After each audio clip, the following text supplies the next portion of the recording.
Ladies and gentlemen, sports fans alike, welcome to another edition of Bill Swerski Sports Talk Chicago, one of the couple, two, three best podcasts around. So sit back, grab yourself a cold one and a Polish sausage, park your keister in the French room, and listen to Bill Swerski Sports Talk Chicago. In Chicago, you know that all sports rock. The Bears, Hawks, Bulls, Cubs and Sox. Pick your favorite, you can choose, as long as the Packers lose. For everything you need to know, it's Bill Swerski Sports Talk Chicago.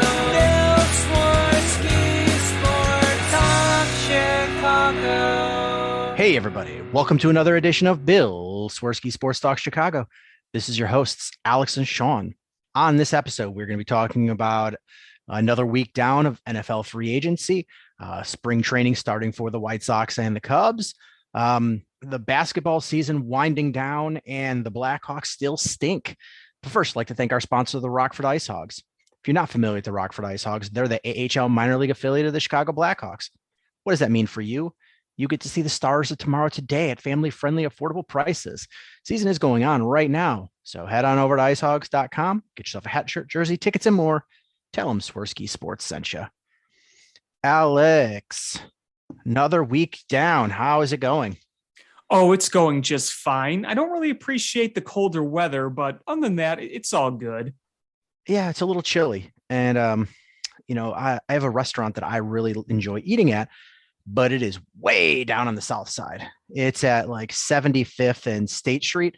Mm-hmm. So it's way down there. My daughter and I went there this morning to get some food or like a lunchtime. And I left my coat. I wore a hoodie and a jacket and I left my jacket. So now I have to go down there tomorrow during rush hour and spend a lot of time because I forgot my jacket. That sucks. Yeah, that really sucks. I mean, how far is it from you, like minutes wise, just to get there? If there's no traffic at all, like 35 minutes. But if there's traffic, it's probably an hour each way. Yeah.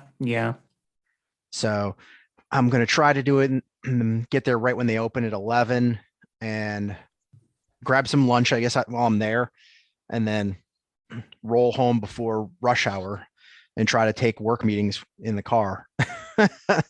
Yeah, have fun with that. I mean, I guess it's a perfect time. My boss is off this week, so I guess nobody will notice that I'm offline for a bit. Well, I mean, as long as they're not micromanaging you and watching your every move, unless they do ask questions, you could say, well, I left my jacket at a restaurant, and they'll be like, yeah, sure. Hey, it was funny because I called because I'm looking all over and I'm trying to find, where it is in the house. And I'm like, I wonder if I left it. I'm like, I couldn't have left it, but I called right before they closed. And I was like, I was there this morning. Did I leave a jacket? And he's like, oh, let me check. And she goes, oh yeah. She's like, he threw it over the wall for you. And I'm like, I don't know what that means. And she's like, I'm like, can I pick it up tomorrow? Yep, it'll be here. I'm like, okay, I don't know what throw it over the wall means, but I'm assuming that means you have it somewhere in the back. You're going to go there and they'll be like, ooh, sorry, we threw it over the wall and now it's gone. Yeah, it's not our responsibility. Yeah. It's like the dog from the Sandlot is over on the other side of the wall. You try jumping over, you see your jacket, and then the beast comes out, and you just shriek, and you're trying to claw your way up the wall as it comes for you.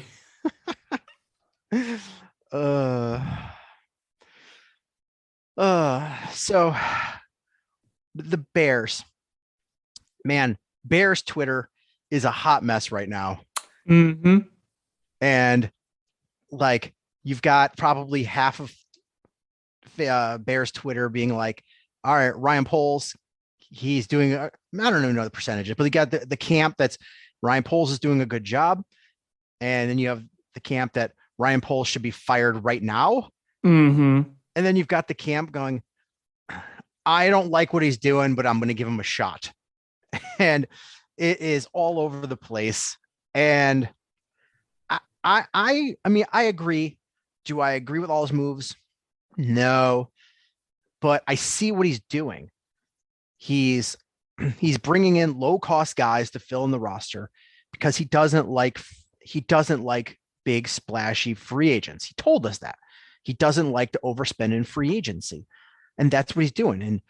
And there was an article that I saw this morning where a guy was like, he's signing all these free agents and he should be saving the money for the cap. I'm like, you have to have 53 players on your roster. You have to.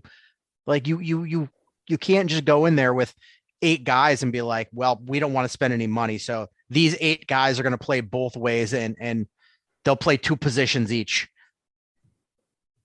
God, that sounds like this one college. Because when I went to college, I went to Concordia, Chicago, and it was D3 football. And I can't remember which college it was, but one of them didn't have enough guys to field a team, so they had to forfeit. The other one that came in, it was that same season too, ironically. They came in with like just the bare minimum of players. So, their safeties were also playing wide receiver and their linemen were also playing linebacker. So, offensive linemen, I mean, they were also playing linebacker, and your kicker, your punter was just the same job. I also think he was their center too. So yeah, that's the Ryan Poles plan, right? So, I mean, you have to fill out your roster, and, we've gone through it, and there's like right now, they don't have enough guys to field an entire roster based on, I mean, whenever you develop a roster, your final roster to go into week 1 of the season, every team will construct it a little differently. Some may keep a couple more offensive linemen. Some may keep a couple more running backs or carry 3 quarterbacks versus 2. There's going to be some variation, but it's all in the same ballpark. And the Bears do not have enough safeties to field the roster. You need 4, 2 starters, 2 backups. Like that's the typical construct. The Bears don't have that. They have 2 safeties. They only have 2 tight ends, not enough tight ends. You don't have enough linebackers. You have 4 linebackers under contract. You're playing a 4-3. That 3 is linebackers. So you can't go in with 3 starting linebackers and 1 backup. Just doesn't work. So of course you need to field or team through free agency, but he's doing it very smart. He's not locking in a bunch of money for a team that he knows isn't going to compete this year. And he's got guys under, 2-year contracts. If they work out well, he can extend them because they've got plenty of money. If they don't work out well, he could cut ties with them and it does not hurt their salary cap issue. And all the guys he's signing are upside guys that are young. So I don't see the flaw in this. It's, is it exciting? Is it going to win us a lot of games? No, but he told us exactly what his plan was, and that's what he's doing. It's the opposite of Ryan Pace. You wanted the opposite of Ryan Pace. You're getting the opposite of Ryan Pace. I mean, look at, one thing you could say about Ryan Pace, and you can look at it in both perspectives, is he landed a decent amount of big free agents ever since he even came in. If you remember when he first came in, he was already getting, some notable guys. Hicks wasn't a big name all around, but when he got him, he worked out well. And then eventually he brought in guys like Danny Trevathan, who had just won the Super Bowl with the Broncos. He obviously made the trade for Khalil Mack. You were able to sign Robert Quinn, so he landed some big free agents, but you look at some of the free agents that he signed, guys like Jimmy Graham, just to name one, he gave those guys a lot of money, and that eventually caused a lot of cap issues. There's another thing I want to point out too. Unless you're like the Buccaneers and Tom Brady, just an honest question, how often have the teams that quote won free agency gone on to win the Super Bowl? How many times have we made a really big freaking deal about teams signing guys that ends up not being, I don't want to say not impactful, but a team will sign like some big time guy and everyone's talking about Super Bowl this, Super Bowl that, and it doesn't end up materializing. All I'm trying to say is just because you're not signing all the biggest free agents doesn't necessarily mean you're going to have automatic success. Like you said, you need to fill out a roster. You need to bring in guys that you think could be of undervalue, where you say, hey, Pringle, for example, there's a lot of potential value in there, and you can be able to use that and exploit that value this year. You know, he's not being blocked by other players in Kansas City. So here's a perfect opportunity for him to break out. I mean, again, I'm going to go back to Akeem Hicks, one of the very good moves that Ryan Pace did. He was kind of an unknown, and he comes in here and he establishes himself as a really good player. So you would like to see that from some of these guys. And again, I am not saying that this is going to be a Super Bowl bound team by any means. We all know that 2022 is going to be a bridge year for the Bears.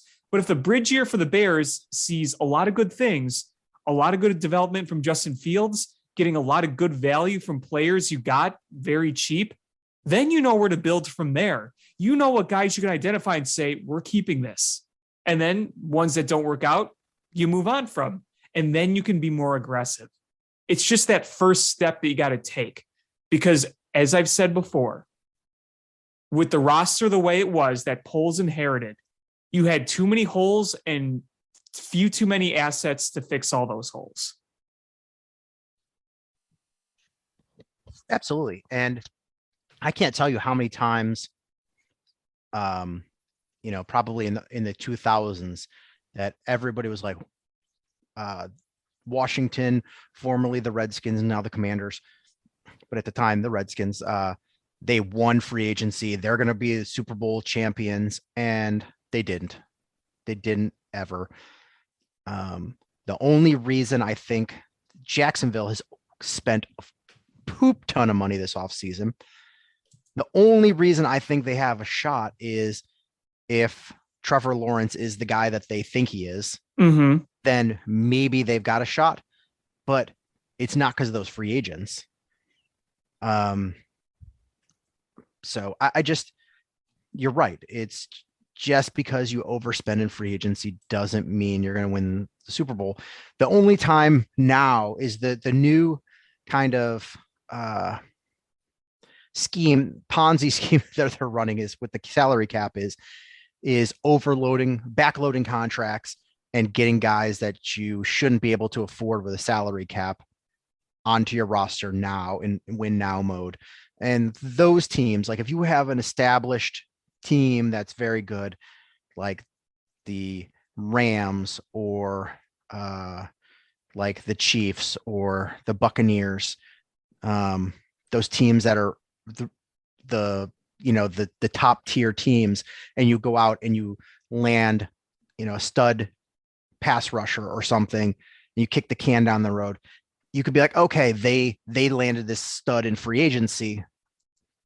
That's a different story. But the team that just goes out and spends all the money, you're right, doesn't necessarily mean anything. Ryan Poles said that he's trying to build via the draft, but you can't build via the draft in one draft.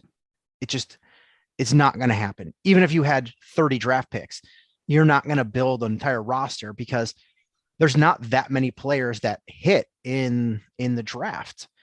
So you've got to be really smart. You've got to do this over time. The plan here is that you keep drafting well and you keep accumulating picks. So you have, 7 to 10 picks every year. If you hit on half of them, you start building the roster that way. Like, all right, I've got 4 guys from this draft that are starters. Next draft, 4 guys. And then that adds up. And then you keep doing that over the long haul. And suddenly you have a competitive roster every year, and you're able to re-sign guys because you can afford to, because you're paying other starters on rookie salary caps or rookie salaries. And you don't always have to necessarily re-sign guys, because you can let them walk if you draft right, because you've got a guy to replace him in the pipeline. And then you start accumulating those compensatory picks, and then you start getting those under your belt, and and that's solid. That then you just, you're in a win situation, but it takes time to be able to build that. And it's tough to build that because you can be an exceptional scout, but sometimes things just don't pan out. Like a guy just his heart's not in it, or a guy gets injured, or he doesn't reach his potential for whatever reason. It's just, it's a kind of a crapshoot in certain situations. Right. And, just to go back to an example really quick of spending a lot. Do you remember 2018, 2019, when the Lions spent a lot on a lot of expatriates like Trey Flowers? Didn't they have Julian Edelman too for a little bit around that time? They may have. They had some expatriate receiver. I remember Trey Flowers, obviously, but either way, my point was the Lions went out and made all these moves, and everyone, look at Detroit, and look what ended up happening. And again, that doesn't apply for everybody. And to your point, you're absolutely right. If you're like a few moves away from winning a Super Bowl, or you need someone to help anchor what's already a really good team, then yes, free agency is big. But when you're as far away as you are from the Bears, it's not going to solve all your problems at once. And look, with free agents cost a lot of money. You can look at every free agent that's like on a multi-year deal and say, wow, that's an overpay. Well, that's what you got to do when you sign big free agents. You have to, quote, overpay them. That's what happens. The Bears are not in position to overpay anybody right now. And sometimes you sign a guy to a big deal that, like Stephon Diggs, 2 years ago, he signed a huge contract and he was paid like $15 million a year. And oh my goodness, that's a lot for a wide receiver. And now Stephon Diggs, look at his contract. He's like, I have 2 years left and I'm way underpaid. And I see what Tyreek Hill is getting. I see what Devontae Adams is getting. Why am I not getting that kind of money? And so you want in that situation too, when you're signing big time free agents. If you sign, it happens. I mean, it happens if you re-sign the guy you drafted, but it's less likely when a guy's changing teams, he wants to keep up with the Joneses as far as the salary goes. But when you sign a guy that you drafted and you give him a fair contract, it's usually less noisy when he starts outperforming the contract. Right. Yeah, no, that's a good point too. That's a good point. And I mean, I know it's hard because the Bears need wide receiver help. And, there were some notable wide receivers on the board, but you're going to have some notable wide receivers in the draft too. Yeah, but what's running in the issue that's coming up now is you have a team like the Packers who have 2 first-round picks now. They're wide receiver thirsty.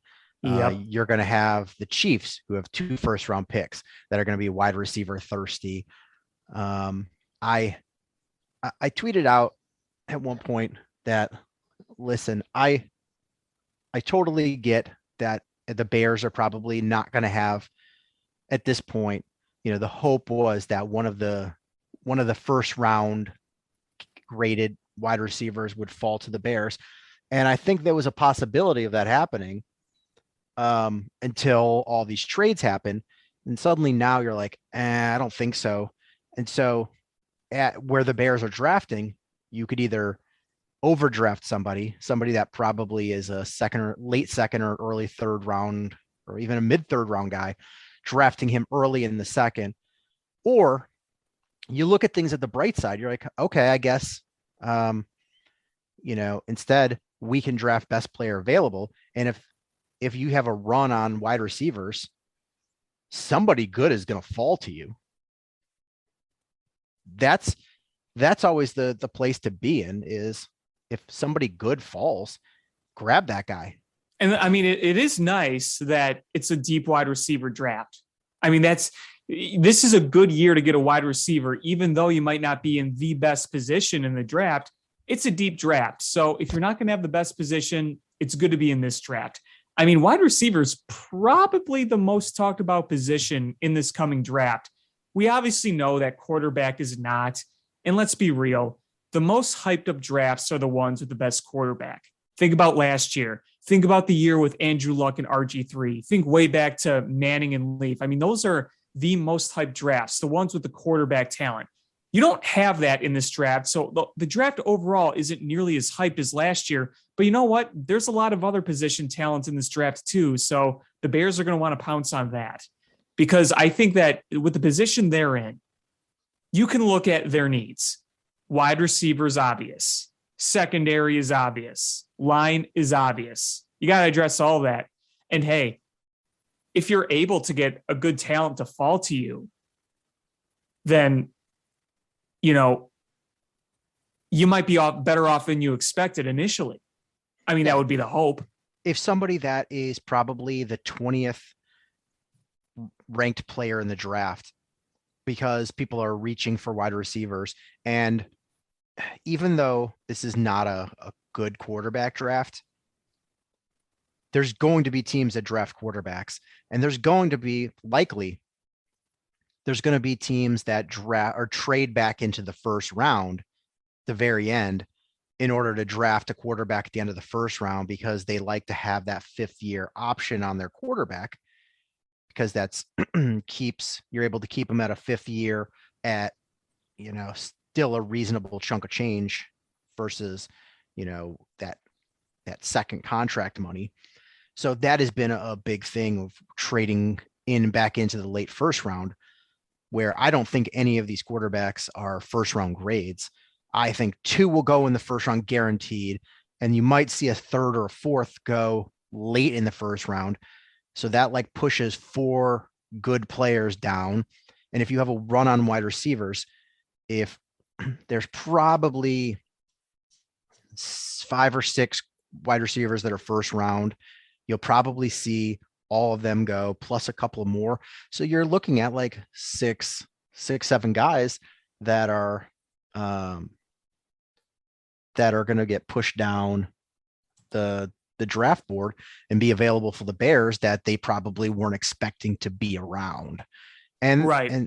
And that's, you know, my philosophy has always been Phil, and Ryan Pace did this. He just didn't do it well. Like, but the correct thought processes there is fill your roster so you don't have gaping holes, and then go into the draft going, all right, well, I can pretty much draft most positions, and if it's an upgrade, you know, I'm not locked in. So if you sign, like right now, the Bears, how many positions can they go into where they don't need an upgrade?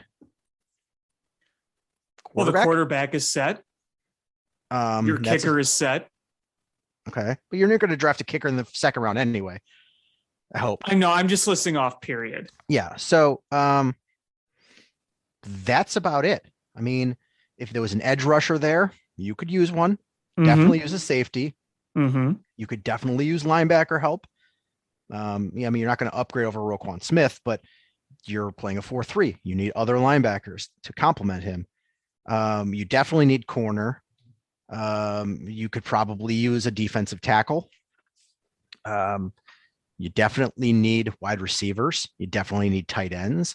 If a stud offensive lineman was there, there's nobody on that line that I'm not willing to upgrade over. Oh, absolutely. You know, probably not a running back. At that early, that's 39 pick. You're probably not getting a running back because you like David Montgomery. It just seemed that one seems a little waste. So running back and quarterback, really the only positions where I'm not looking to upgrade at that 39 pick. Yeah. I mean, when you have Montgomery and Herbert for this year, you feel pretty good. And if you're not going to extend David Montgomery, you want to draft a replacement, you worry about that next year. Yeah, absolutely. Worry about that next year. Don't worry about it this year. So if you fill all your roster spots with capable bodies, even if it's, you know, 1-year guys, you go into that draft going, I don't need to draft somebody. But you know, I don't need to draft. I'm not forced to draft in this position. I'm going to draft whoever is the best available. And it allows you to maintain that integrity of being able to draft best player available. When you go in, last year the Bears were like, they need a quarterback. I guess they've got Dalton. But if you go in with They still needed a quarterback. True. But you go in with a gaping hole, and you're like, okay, well, obviously the Bears need to draft position X. It makes it tougher to make trades because teams know exactly what you're trying to do.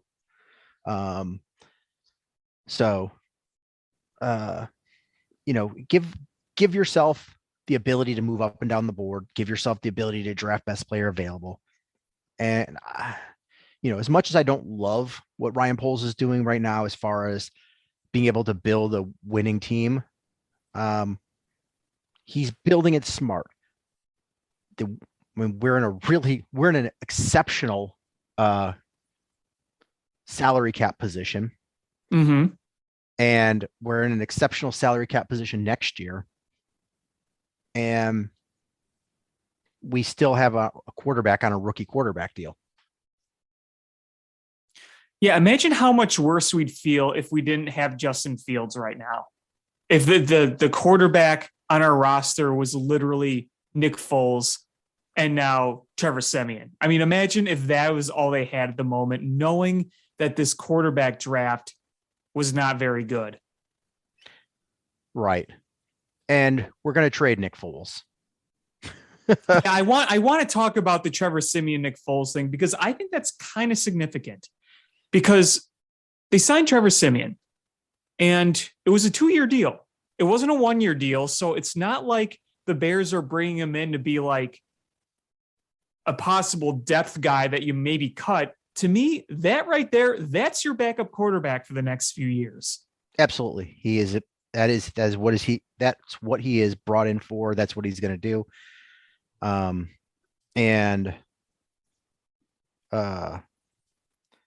And they brought it right. 2-year deal and it's not a lot of money, but it's the 2-year commitment is a real thing. Right. Exactly. I mean, that right there tells you that they like him better as the backup going forward. And, I've said many times on this show that I like having Nick Foles as a backup, but, you look at the type of quarterback Trevor Siemian is, I think he kind of fits the mold of your offense a little better, which I think could benefit Justin Fields. And I didn't really realize that Trevor Siemian played in 6 games and started 4 of them last year for New Orleans. Threw for 1,154 yards, 11 touchdown passes versus 3 interceptions. So, he's a backup. That's what he's going to do. He started 29 games in this league. So it's not like starting a game if he needs to is something that's completely foreign to him. Now the question is, what are they going to do with Nick Foles? They're obviously going to try to get rid of him. I'm sure they're going to try their very best to trade him for like a 7th round pick. But do you think that at the end of the day, they might just cut him and eat the dead money? I think they'll be able to trade him, which saves them a little bit of money. Not as much as had they been able to trade him a week prior, but they had to pick up a roster bonus that he had. But somebody asked me like, why not just keep Nick Foles? And listen, as a backup, you're not going to get much better than Nick Foles, but he and Justin Fields are 2 completely different quarterbacks. One is a young, highly athletic quarterback, fast. The other one is a statue, typical pocket passer. Trevor Siemian is he's gonna give you a lot more ability to run a similar style offense should Justin Fields not be able to play. And I think that is a benefit where you're not having a completely different offense set up for for your backup quarterback when he comes in. Well, and think about this too. Just watch the Bears last year. You went from Andy Dalton to Justin Fields to Nick Foles back to Andy Dalton. You treated Andy Dalton as QB1.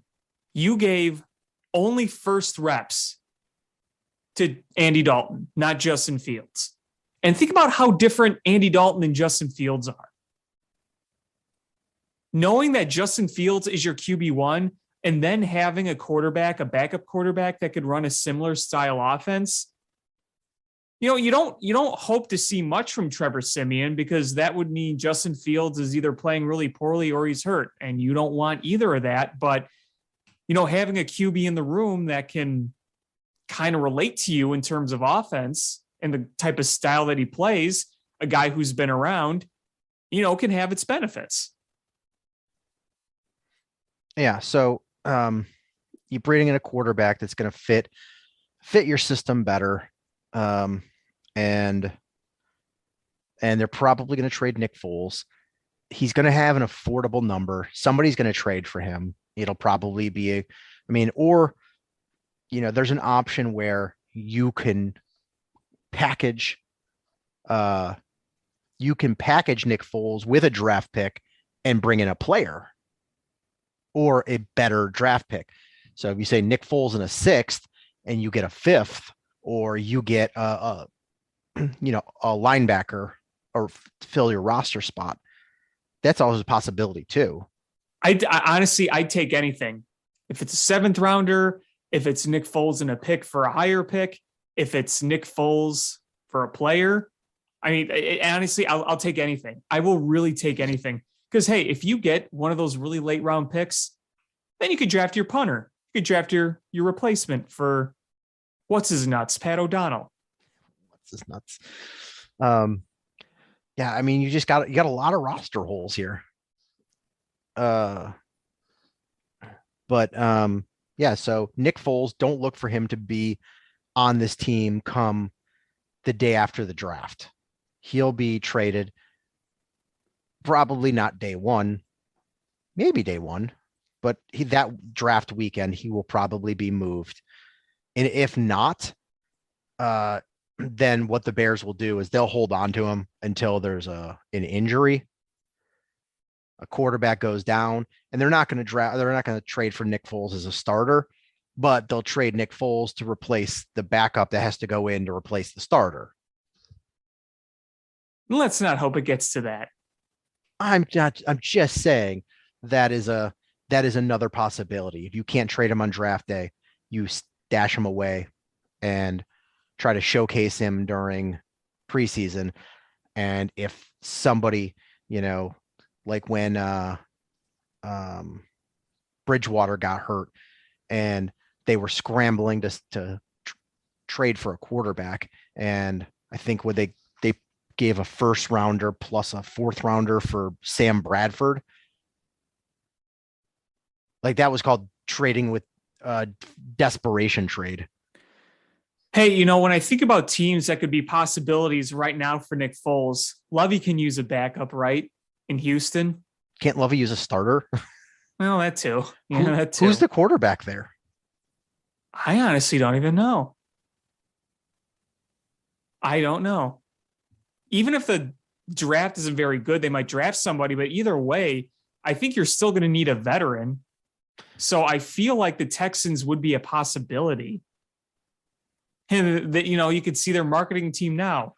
We've acquired Super Bowl winning quarterback Nick Foles from the Chicago Bears in exchange for a 1st round pick. I wish. Honestly, couldn't you see him going back to Jacksonville, being the backup to Trevor Lawrence?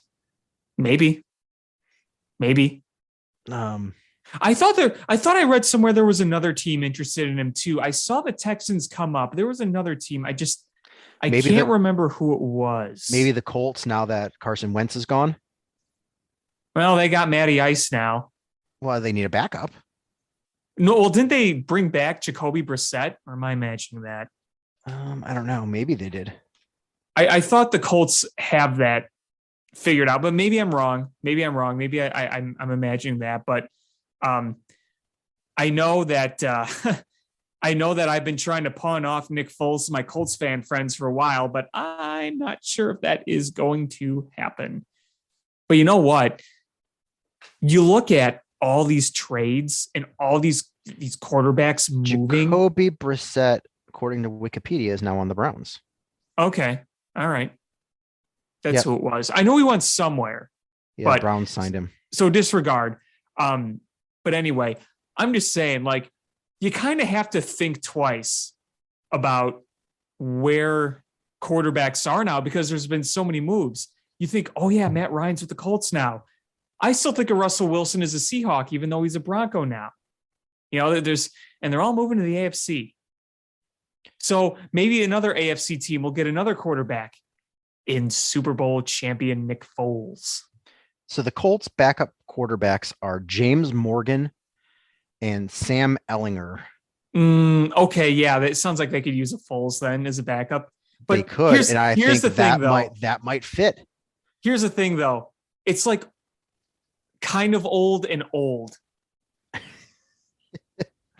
Oh my God! What if they traded him to Washington and where he'd be Carson Wentz's backup again? Oh my Lord!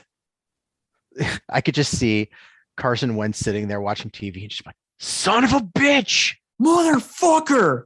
And then, you know, you just see Nick Foles strolling with a big smirk on his face. But I started looking because people are like, oh, all the free agents are gone. The Bears didn't sign anybody, blah, blah, blah. I started going through and looking at the free agents that are still available. There's actually a decent number of guys that would be, I mean, are they studs? No. Are they serviceable? Yes. So at guard, and there's a lot of guys, period. But I kind of whittled it down by guys that have had success in the league at some level and are under 30, because Ryan Poles has not signed a guy over 30 except for DeAndre Houston Carson, who I think is 30 on the dot. All the other people he signed are in their 20s, which he said he wants to be younger. So I didn't really put old guys on there except a couple just for talking points. So we have Ryan Bates, who the Bears have offered a contract to, but he's a restricted free agent. So Buffalo could match that. And if so, he goes back to Buffalo, and then we're back to square one with the offensive line. But still, if Ryan Bates is the guy that you think he is, and he winds up on your team, you could still upgrade and then move on from Cody Whitehair, because he had early success, but the last couple of years, he's just been a average offensive lineman, and he's making a lot of money. So if you can replace him, you could move on from that contract and save that cap space. So on the interior offensive line, there's JC Treader, who was cut by the Broncos. He's a very, very good, very, very good center. He's 31 years old, but that's not old for a center. If you were to bring him in, you'd probably kick Lucas Patrick to guard, and that could fill a guard spot. But as far as actual guards, you've got Eric Flowers, who's only 27, played for Washington last year, had a 73 PFF grade. Not bad. Sitting there, you'll probably could sign him on a 1 year or 2 year deal. You've got Trey Turner, who played for Pittsburgh, has had ups and downs with injuries. He was a 70 PFF grade. And then Will Hernandez, who's 26, played for the Giants. That guy was an absolute mauler coming out of college. I mean, I watched every snap that guy played his senior season, and I was like, this guy's a road grader. Came into the pros and has had early success, but has not lived up to that. And I don't know how much of it is playing for the Giants, and that frustrating Giants team, and how much of it is just didn't progress into the pros. But Will Could be a little Hernandez of is available. And so that's your availability. Tackle, you do need a swing tackle. If you decide that Tevin Jenkins and Larry Borum are your tackles, you still need a swing tackle, because right now, you're looking at Tyrone Wheatley and Lachavious Simmons being your options at swing tackle. So Eric Fisher is on the market. Is he great? No. But is he solid? Yes. And he could be your starting right tackle, making Larry Borum your swing tackle, which I think is good for him. Linebacker, Quan Alexander, Reggie Ragland, Hardy Nickerson Jr., Kenny Young, all available, all in their 20s. None of them are great, but all have had some level of success. Mm-hmm. Cornerback, there's Kevin King, who is actually pretty good for Green Bay, only 26. Justin Coleman, 28, played for Miami last year. Vernon Hargraves, who played for Cincinnati last year, who was okay, 26. Greg Mabin played for Tennessee last year, is only 27. Another interesting one is Steven Nelson. Had a really good last year with the Eagles, only 29. Tavon Young played for Baltimore, is only 28. But Kevin King was actually pretty good. He's only 26. That would be a name that I would look at if I was the Bears. Safeties, Landon Collins, only 28. Jabril Peppers, 26. Terrell Edmonds, only 25. Came into the league very young. Jesse Bates, only 25, played for Cincinnati last year. Marcel Harris played for San Francisco last year. Deshaun Elliott played for Baltimore, and PJ Williams, who played for New Orleans, played exceptionally well, only 28 years old. So there are safeties out there. Wide receivers a little thinner if you're looking at that criteria of guys that are under 30. You've got Will Fuller, who has had PED suspension and has had some injury concerns, but he's only 27, and he's really good. Look at the numbers he posted when he played in Texas with Deshaun Watson. They were incredible. Last year, not so good, but you were playing with Tua. Tua, not so good. Keelan Cole played for the Jets last year. He's only 28, solid. Sammy Watkins seems like he's been in the league for 200 years, but he's only 28. And he's been a guy that has played on some winning programs. Adam Humphries, only 28, and doesn't fit the criteria, but could be had on a 1-year deal. Most likely is Julio Jones. I don't love the idea of bringing an old receiver, but sometimes having an experienced receiver is a safety net for a young quarterback. Do you think Ryan Poles would go for that, though? No, I don't think there's any chance Julio Jones winds up a Bear. And why would Julio Jones want to come here? I don't know. I mean, if nobody else signs him. You think it's possible he just follows Matt Ryan to Indianapolis? That, I think, is a possibility. And I also don't think that Antonio Brown will be a Bear, even though I don't know if you saw that somebody posted a picture of him photoshopped with a Bears uniform and he liked it.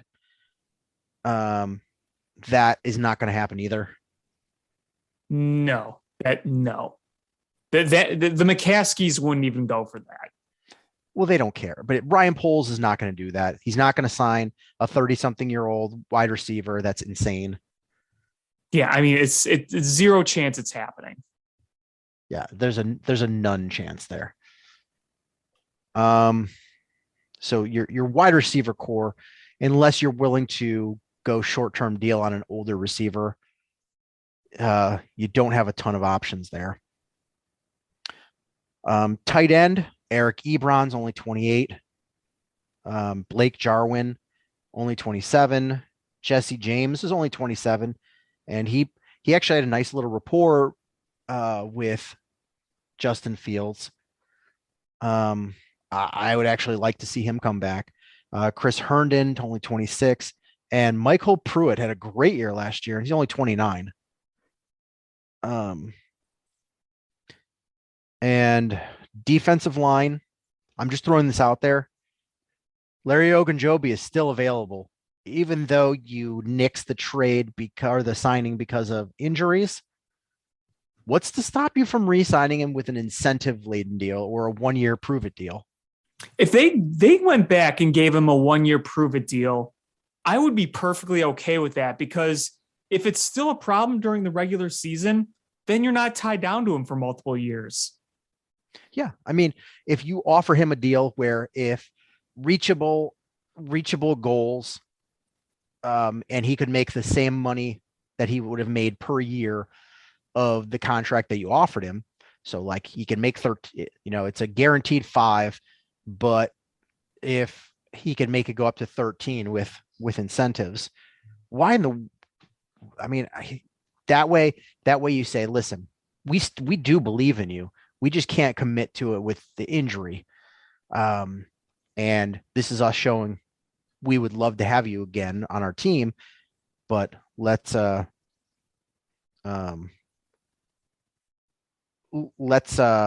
this as an incentive based to prove that you're healthy. Right. I mean, that would be perfectly okay. And if he does work out, then you can extend him or, obviously give him a new contract. So I'd say, why not?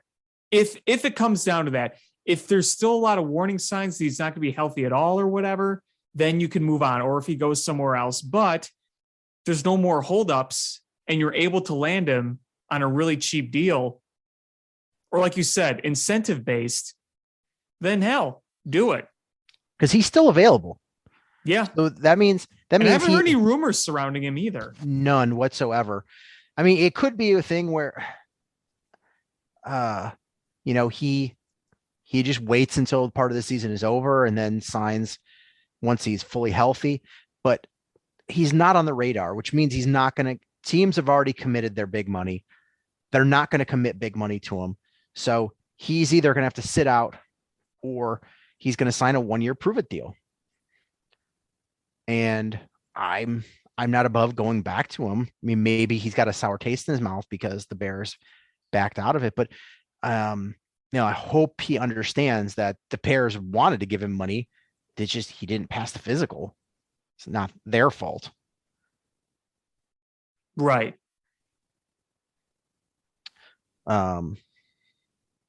So, but I kind of looked at the roster that's available and where you're at, and we'll find out. We don't know today as we're recording this because we're recording on Sunday, but I think Tuesday is the deadline. We'll find out about Ryan Bates, which Bears fans seem to just absolutely think is going to be a stud, even though he's only started like 4 or 5 games in his whole career. But we'll find out if the Bills have matched his contract. But I'm looking at the Bears needing 2 wide receivers, a swing tackle, a tight end, a defensive tackle, at least 1 cornerback, 2 safeties, and 2 linebackers to finish this roster. Yeah, it's quite a list. I mean, that's you're looking at this list and that's 2, 3, 4, 5, 6, 7, 8, 9, 10 guys. 10 guys. So you have what? 7 draft picks. So you're going to be adding undrafted rookies, and you're going to have to sign a few more free agents. And honestly, even if you draft guys, that list of players or positions I put, that's not like what you just need as a basic roster. That's what you need period in order to field like a complete team. The Bears are going to need upgrades in positions. Yeah, they're going to need some depth at line more than a swing tackle. You need 2 wide receivers, puts you at, probably gets you to where you need to be. But, your current wide receiver core, if you go 6 wide receivers on your team, is Darnell Mooney, Byron Pringle, Equanimous St. Brown, who you go, oh, sure, they signed him as a free agent, but they signed him to a 1-year, $965,000 contract. That means that you can just move on from him without a problem if you upgrade over him. He's not a starting caliber guy.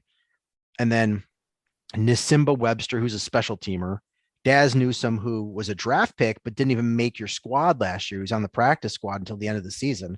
And Isaiah Coulter, who's been bounced back and forth between the practice squad and the starting or the main roster for a couple of years. So, of course, you definitely need at least 2 wide receivers to push down the guys that don't belong on this team. There's only 2 wide receivers on this team that you even give a salt about. Right.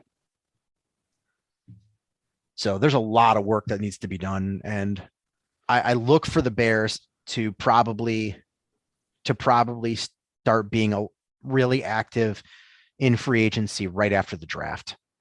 So that those few days after the draft, I think you're going to see the Bears be very aggressive with undrafted rookies. And then immediately after that, you're going to see them be aggressive with free agents, I think. I agree. I could definitely see that. I mean, it makes sense. With what they're doing and the approach they have, it makes sense. If you don't wind up with any more linebackers from the draft, you're going to be seeing them signing guys to fill out this roster and to get us another starter. I mean, the way this roster is currently assembled, you're looking at Caleb Johnson being one of your starting linebackers. I don't think you want to go into the season with Caleb Johnson being one of your starting linebackers. No. Because what? You got Roquan. And you got Morrow that you just signed. Mm-hmm.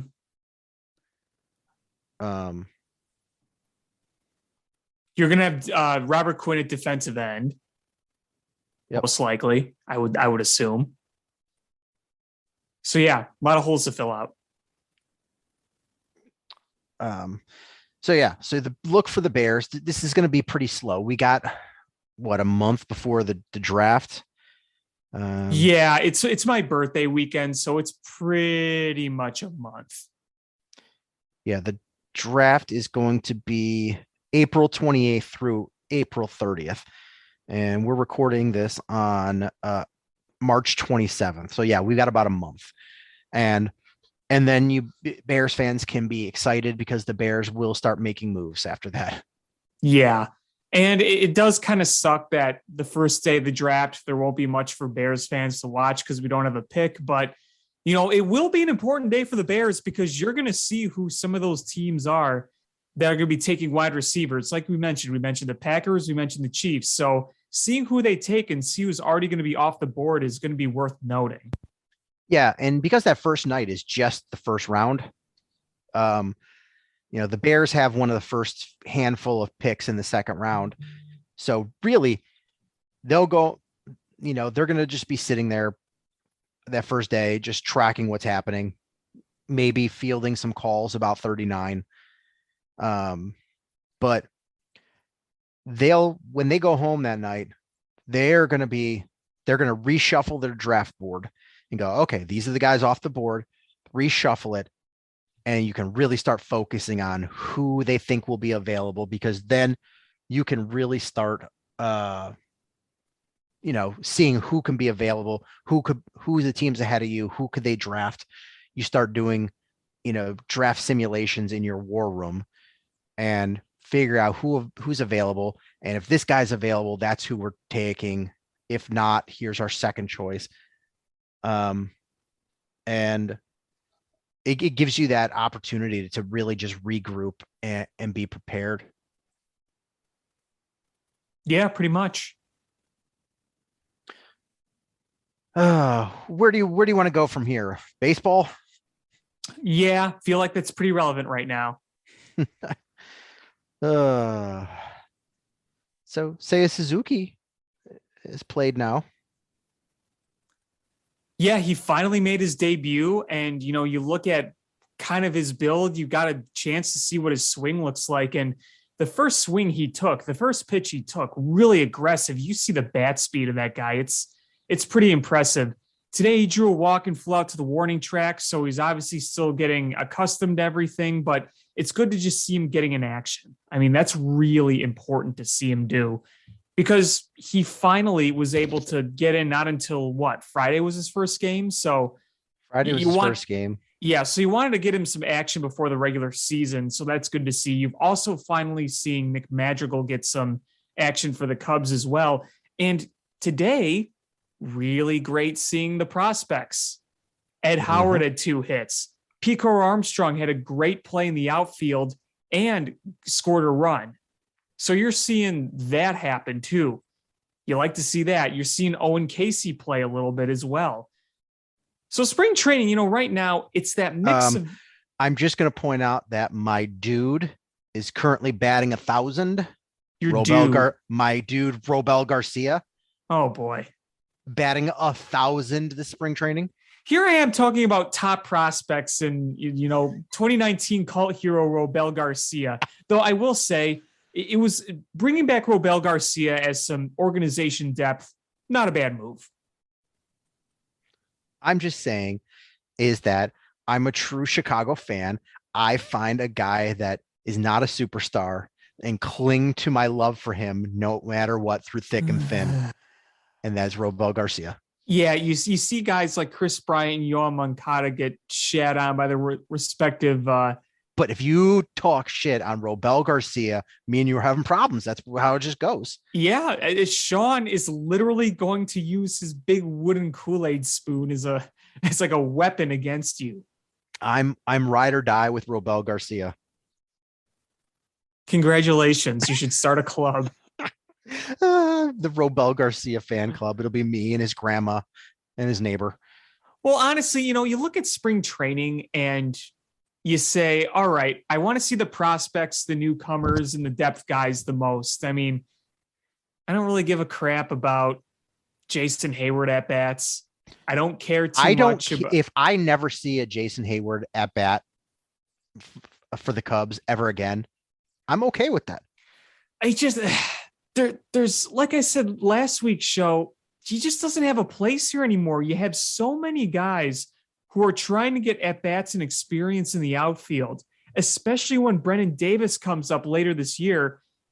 I mean, even if Jason Hayward has an okay season, it's not going to do you much good. I mean, if they were a contender, sure, you'd say, yeah, I'd absolutely take a good season from Jason Hayward, but you're either going to see him not contribute, ride the bench, or have an okay season, but it's not really going to help you in the long run because you're not going anywhere this year.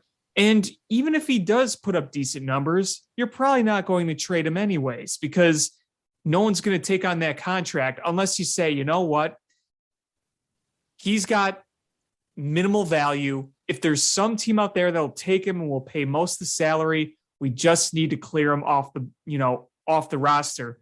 Though not as easy said done because he's got a no trade clause, so we'd have to waive that no trade clause. But yeah, I mean, right now, the only way to get him off the roster would be to DFA him and pay him all that money, which I don't see the Cubs doing. And, again, it's nothing personal against Hayward. I think, having him as a presence on the team is great and all, but you have so many guys who are going to try to be getting at bats, and you only have so many spots on the roster. It's not personal at all. It's not, I hate him, but look, you want to get Hermosillo a chance, right? You want Seiya Suzuki to be in there every day. You want guys like Alfonso Rivas and Clint Frazier. You're trying to see what those guys have. And you only have so many room for so many outfielders. What the last couple of years has been an Achilles heel for the Cubs as far as offense? A lot of things, swing and miss, not being able to drive in runs consistently, boom or bust. Not being able to drive in runs with 2 outs. Yeah. Robel Garcia drove in 2 runs my today God. with 2 outs. Oh my God. I thought you were going to go somewhere with the outfield and Jason Hayward, and you're still on this. When you have a point, you just make that point. Good gravy. But Patrick Wisdom still has power.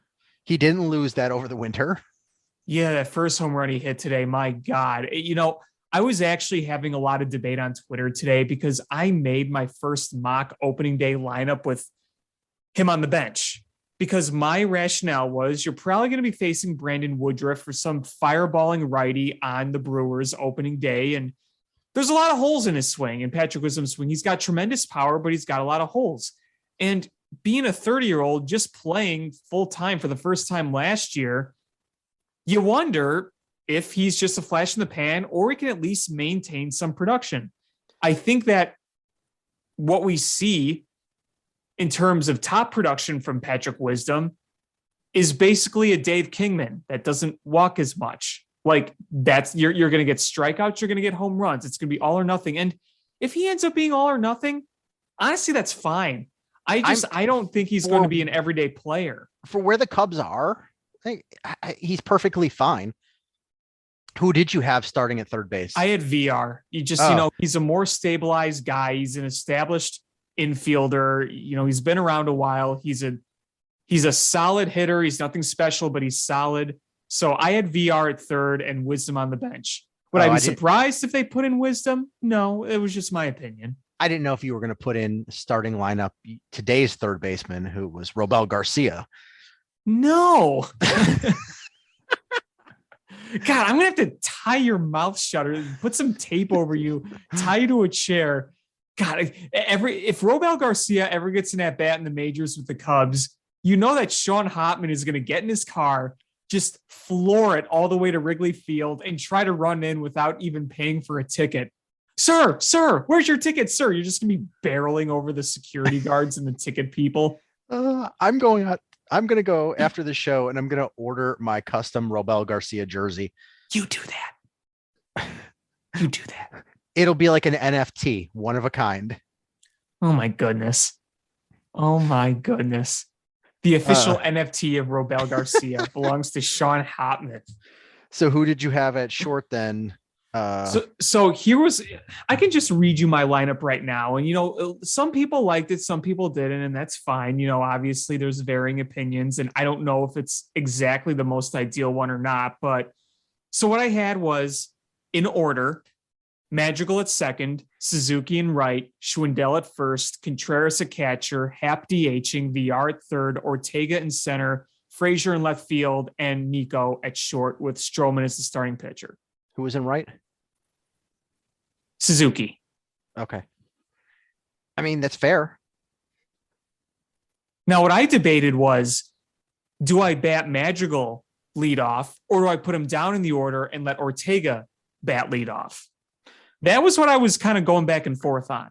I mean, honestly, I would put one at the top of the lineup, one at the bottom of the lineup. Right. I think Madrigal will have the better chance of giving you a longer at bat, see more pitches, and obviously the speed is a factor too.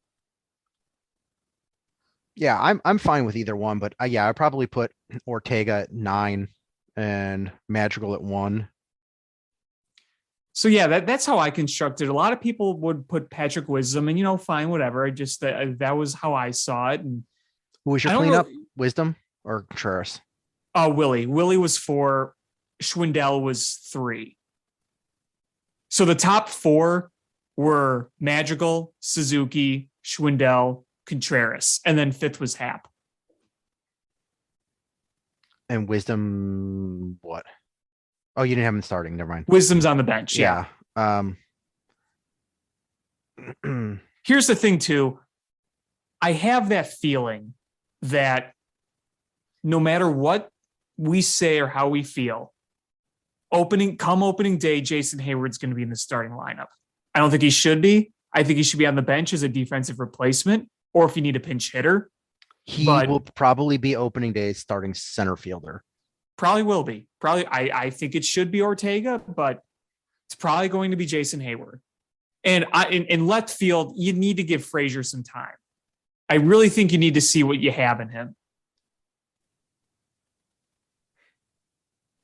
Even though Jason Hayward is batting a cool 182 in this preseason. Count it. He's batting his weight. Yeah. Yeah, I don't love this team. And I don't like, even if it's spring training, I don't like when they give up 13, 12, 15 runs. Yeah, I mean, I look at who pitches, and the game against the Rockies, I'm like, okay, it was Alec Mills and a bunch of guys you don't really know that well. And I think Alec Mills, if I were the Cubs, I'd put Alec Mills as a reliever / spot starter. I think the rotation, you got to get Justin Steele in there right away.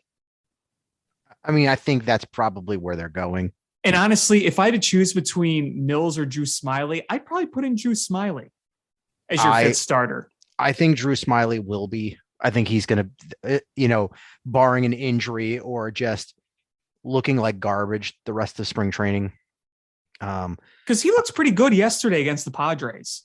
Yeah, I think it's his spot to lose, if I guess that's the way I want to say it. Yeah. So if I had to construct the rotation, if it was up to me, I would probably look at it as Stroman, Hendricks, Miley, Smiley, and Steele. Or you could switch the two with Steele and Smiley, so you can make it Stroman, Hendricks, Miley, Steele, Smiley. That's how I'd probably, put it as.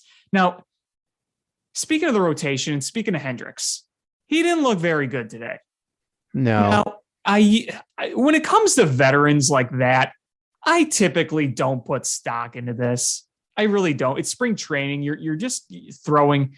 The only reason that it feels a bit more elevated than it should be is because Hendricks is coming off far and away his worst career year. Here's the thing, though. Let's say that this year is more of the same that he had from last year. Can you really do anything about it right now? No. I mean, I think that would be a matter for next off season. I think next off season, if he stinks this year, that's when you have to address it. But I think this year it's, you know what? It is what it is. You're not looking to, you need someone. You like to have a veteran in there. You put him in and you roll the dice, and whatever happens. I think if he's good, maybe the Cubs are okay this year. If he's bad, then they just suck. It's not like you can just replace him. That rotation is a head scratcher because you could see it going in multiple directions. There's going to be no scenario where this rotation is top, but it could be decent if all the cards fall right. Because Marcus Stroman legitimately has looked good in camp. Like, if you actually watch his pitches and look at the movement on the two-seamer, it's pretty dang good. Like, I'm feeling pretty okay about Marcus Stroman. Hendricks, I'm still going to give him the benefit of the doubt. Wade Miley has been very solid.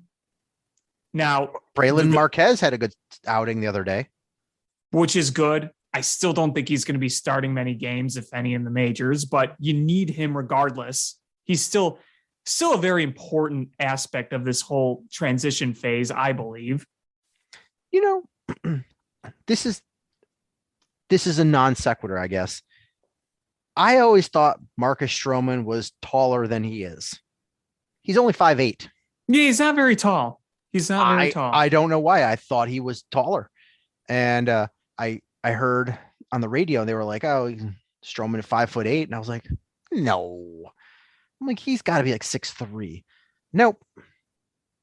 I don't know why I always thought that. Just looks taller on my television. Yeah, he's not very tall, but he's got that stutter step that's very nice. Yeah, so I'm excited about the Marcus Stroman era in the Cubby Blue. I just wish, man, even though there was no scenario the Cubs are going to be a World Series team this year, I just wish that they had one more good all-star caliber starter and one more productive bat. One more of each.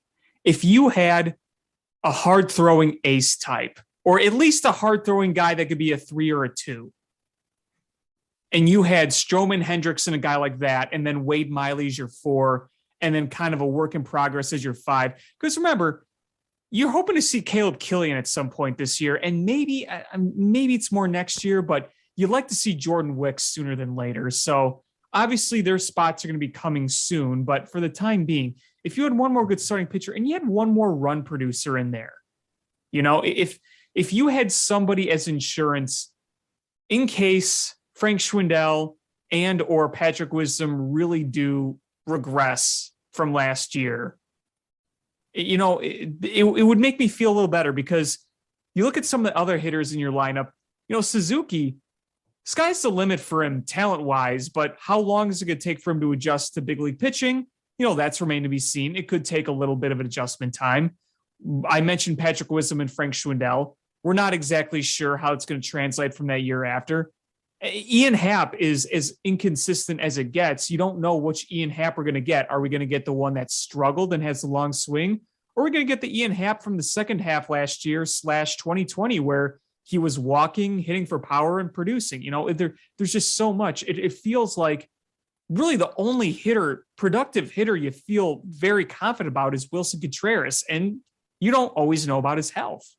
It'd just be nice to have another established bat in there, because that could make a sizable difference. Yeah, agreed. And think about this too. I was thinking the other day, I was just looking at the National League Central. It's a little more frustrating when you think about them not making one more big move. Like the moves the Cubs have actually made, I've liked. Getting Marcus Stroman, good. Getting Sai Suzuki, good. Bringing guys like David Robertson, bringing guys like Jonathan VR. That's all good stuff. But it's not going to be enough to really get you over the hump. But with all that said, a few more good pieces, and I think you're legitimately in the runs for competing in this division, because the Reds aren't going to be very good. I don't think. They've sold off people. The Pirates aren't going to be any good. The Cardinals are going to be competitive, but Sean, can I ask you an honest question? Do they overly intimidate you? No. They don't intimidate me either. I mean, they're going to be competitive. They're going to be in the mix. They have some good players, but if you can neutralize guys like Paul Goldschmidt and Nolan Arenado, that lineup is insanely beatable. And frankly, I don't think that pitching staff is anything to write home about either. Nope, not at all. And with Milwaukee, how many times have we seen Milwaukee follow up a really good year with a pretty disappointing one? Because sure, they added Hunter Renfroe, or whoever that was. It Hunter Renfroe? I think it was. It was from the Red Sox. They got him from the Red Sox exchange for Jackie Bradley Jr. But other than that, they didn't really do much this offseason. And the Brewers were carried by their pitching last year for the most part. Yelich, is his back ever going to get healthy again? Is he ever going to produce like he did? I'm not so sure. Lorenzo Cain, I think he's at the end of his career. Yep. If they're not pitching lights out every game, it's going to be harder for them to win. I think Milwaukee's still going to win it. It's hard to overcome the pitching if it's good, but there's no team in the NL Central where you say, wow, that is an unbeatable team. It's not like you have the AL East where you have the Yankees, the Red Sox, the Rays, the Blue Jays, or even the NL East. You got the Phillies with that stacked lineup. You got the Mets with all the moves they've made. You got the defending champion Atlanta Braves. It's not like the NL West with the Dodgers, who look like they're going to be the best team in baseball, with the Padres, with the Giants. This division is not all that spectacular. No, it's not. It's and I guess that's good for a team that is in a rebuilding phase. You're not just going to get smashed every day. You have at least a chance to win some ball games, because even though you have gone into a complete rebuild mode, you're infinitely better than half of your division, because Right. they've waved the white flag before the season even started. Yeah.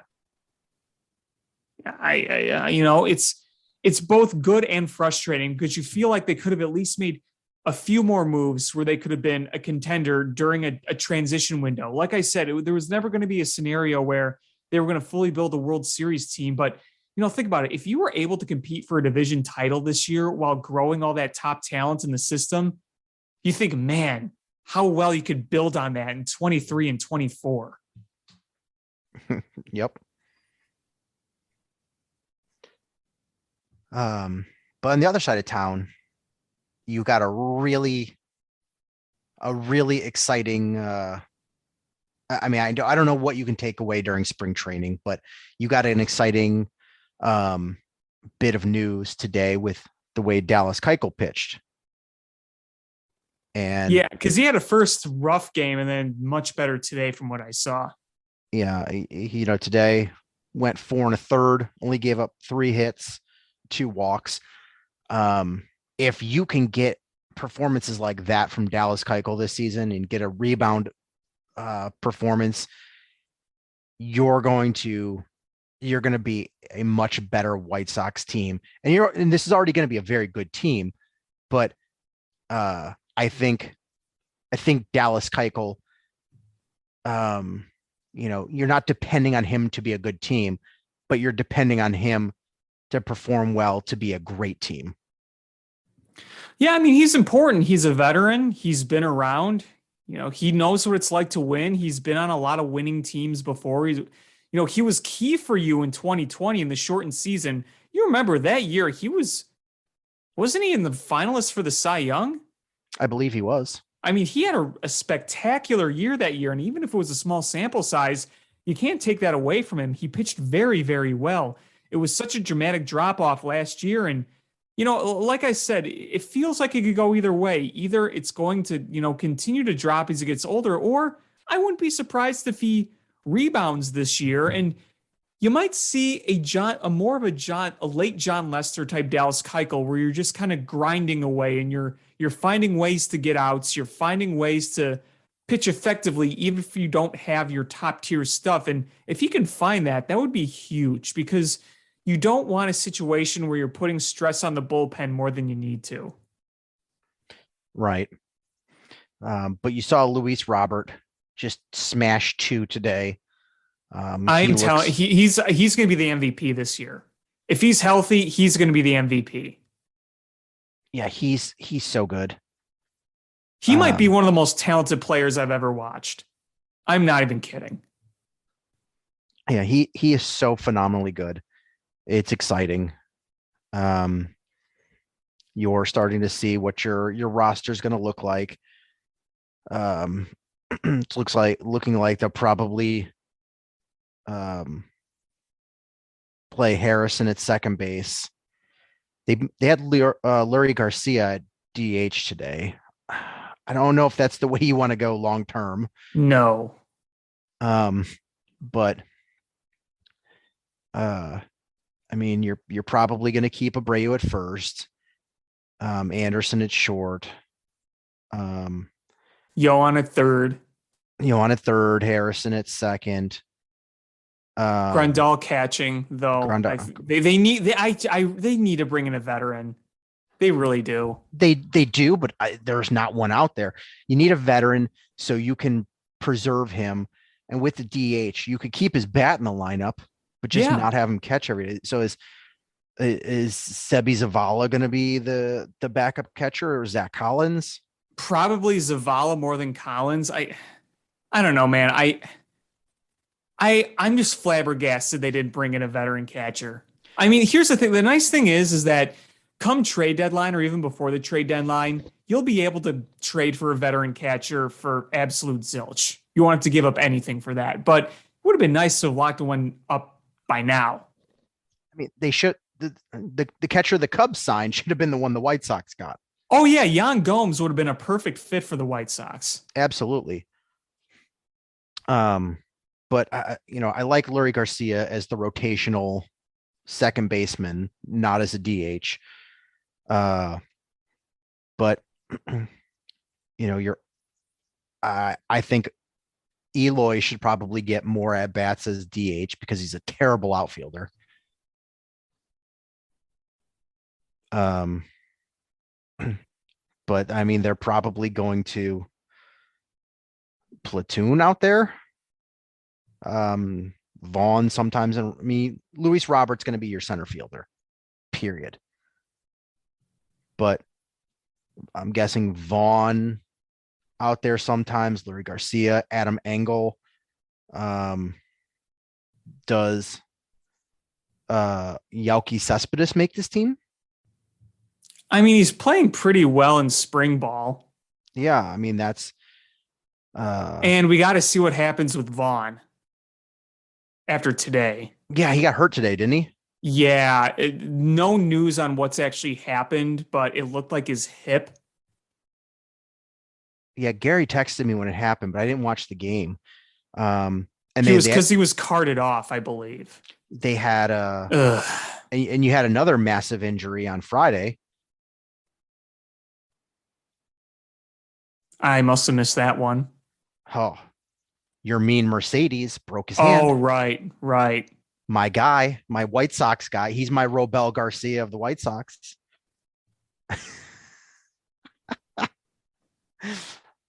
I was joking about, but your mean Mercedes, broke his hand. And is that huge? Probably not. But he was a guy that could have made this roster, and he's now out for a couple of months. So,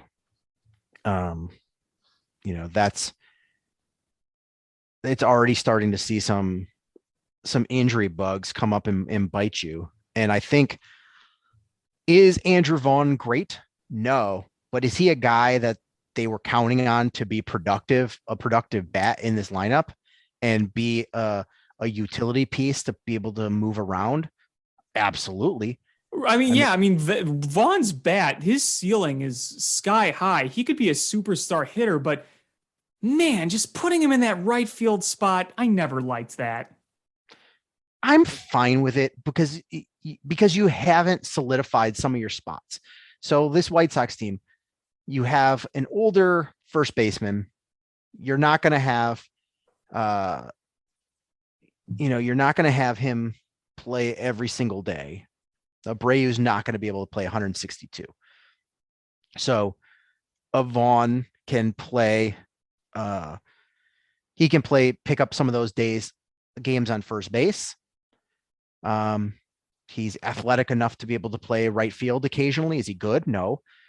But he's probably more likely your DH most of the time. But it allows you to have a little bit of flexibility. Same thing with Lurie Garcia. Do I love Lurie Garcia as a starter? No.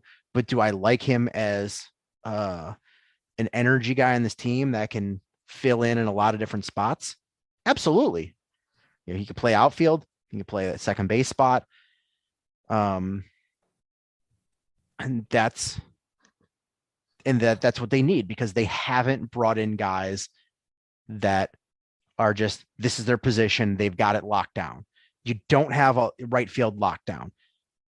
Eloy Jimenez is a lockdown guy as far as his bat in the lineup, but is he a lockdown, like the guy that you pencil in every day at left field? No, because he's a minus player in the outfield. So, you have to look, in the late innings, do you sub him in as the DH and sub in a defensive specialist in the outfield? That's like this. The White Sox team is a good team. Like, they've got exceptional talent. I just think that they've still, when we've been complaining about this for over a year, they just don't put the final touches on the roster to make it rock solid. It's like building, like a show winning cake for a competition, and you accidentally bump the corner of it trying to put it in the car, and you're like, yeah, I'm just not going to fix it. I'll just turn the cake so nobody sees it. Like, just fix it. Fix the holes. You've got the money. You've got what, 35 million or what, 40 million or whatever until you hit the threshold. Just pay it. Just pay the money. Get a guy in there. Michael Conforto is still on the market. Does the Adam Vaughn, if he's seriously injured, does that Adam change Vaughn? Andrew Vaughn, sorry.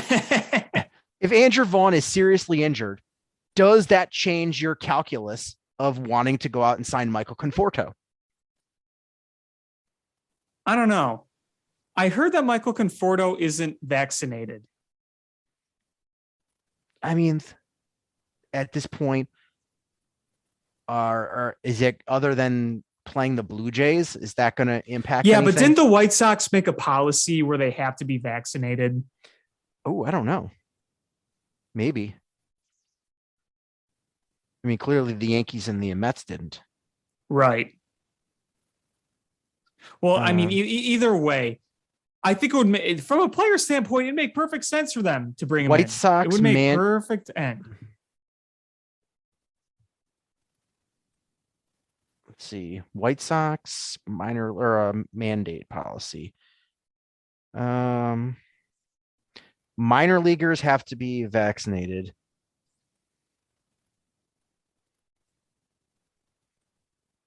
The White Sox released a statement yesterday about their mandate for minor league players to show proof of their booster immunization, despite baseball not requiring minor leaguers to get vaccinated. The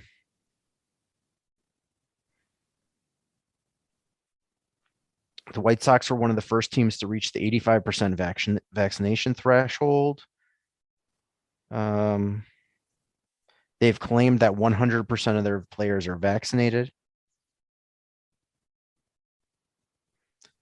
They said that any player who refuses vaccination will be placed on the team's restricted list. So, yeah, I guess so.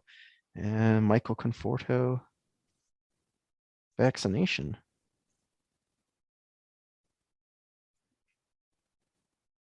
That was a good point. I didn't even think about that. I think it would be a good move for the White Sox, regardless, to bring him in, but I'm not sure they're going to do it. I don't know if you've heard this, but there have been some rumblings about them talking to the A's about Sean Manaea. And I feel like that's a lot more of a possibility. Like, if I had to bet on one of them happening, either Manaea to the White Sox or Conforto to the White Sox, I'd probably go with Sean Manaea. Though the thing with Sean Manaea is you're going to have to trade assets for him, where with Conforto, you just have to spend money. Yep, you just got to spend money. I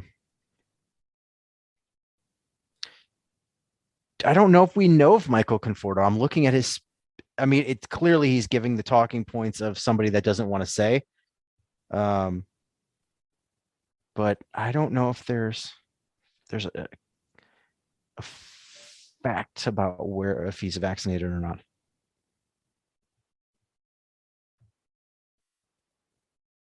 I mean, I heard from a lot of people that he wasn't. I don't know if anything's changed or what, but he did have COVID in February. This February. Yes. And he said he had it about 2 weeks before arriving. Oh, is this? No, this is from last year. Oh, this is from last year. Sorry, he had it last year.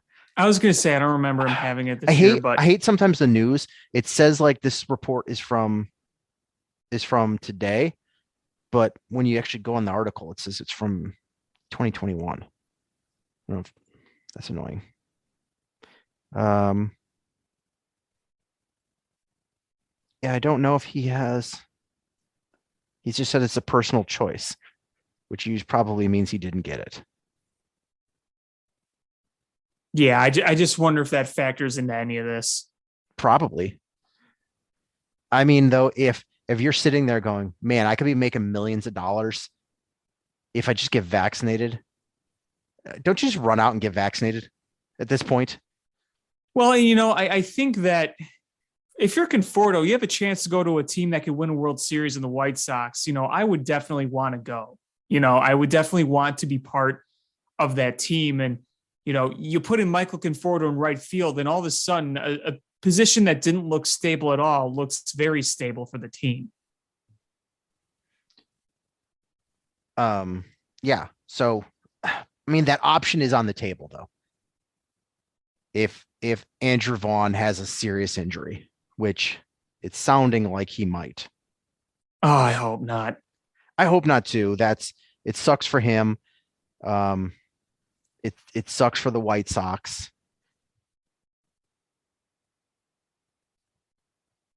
Especially because it's such a big year for him. You know, he had his rookie year, you saw the strengths, and now we can build on it.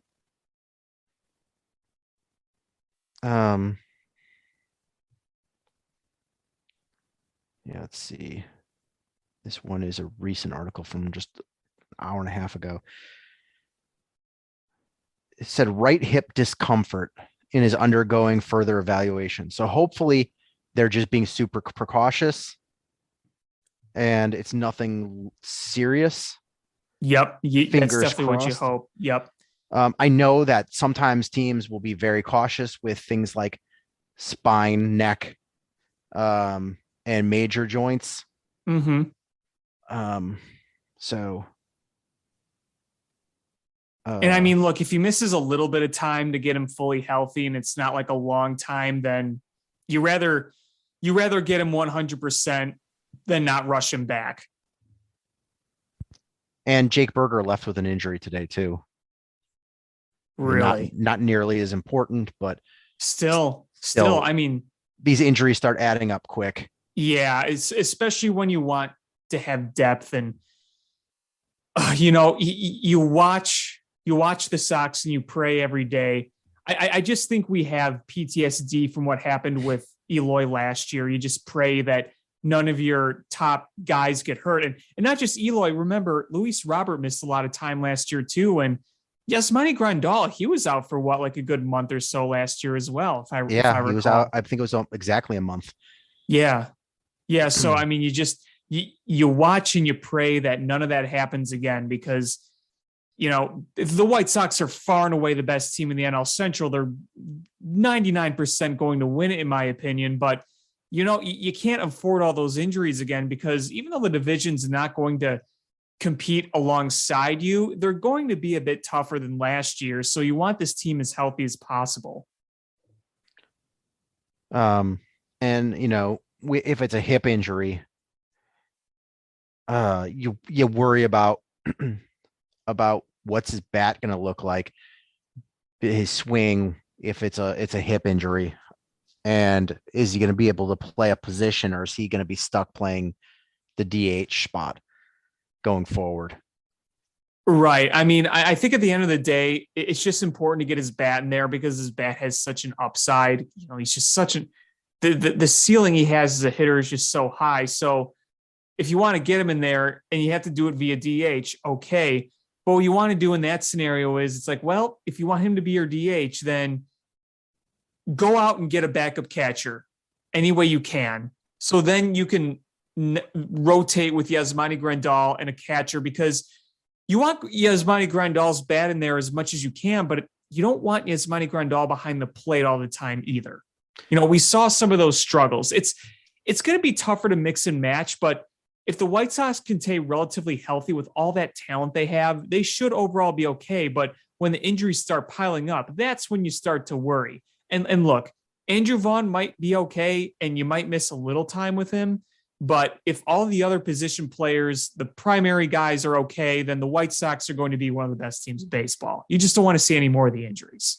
Don't want to be gloomer here. Yeah, I don't want to be gloomy either, but I'm concerned if that's a serious hip injury for Andrew Vaughn because I don't know how the swing looks after coming back from a serious hip injury. Because you put so much of your hip into a swing. I'm just hoping. I'm hoping it's really out of precaution that they carted him off, and that this is a you give him a few days off and he's back to okay. I really hope that that's the case. Yeah, me too. Me too. But this White Sox team has the potential to be one of the best teams in the AL, but they just lack the depth to withstand some major injuries. So it's if they're going to start having, is Yermin Mercedes injury a huge deal?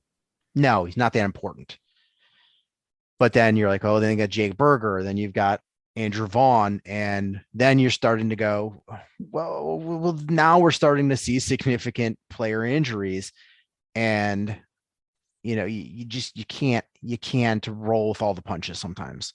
Sometimes those punches take their toll. Yeah, absolutely. You just don't want that. Right. All right. You want to hit the Bulls real quick? Yeah. Well, yeah. Okay. Well, at least they beat the Cavs, right? At least they could beat them. Told you they could beat the Cavs. You Yeah, didn't you're want to right believe about that. They should have beat the Pelicans. Oh, that was awful. That was such a piss poor performance. Disgusting. That was vile. I was legitimately pissed. They looked like they just gave up. What the fuck was that defensive effort?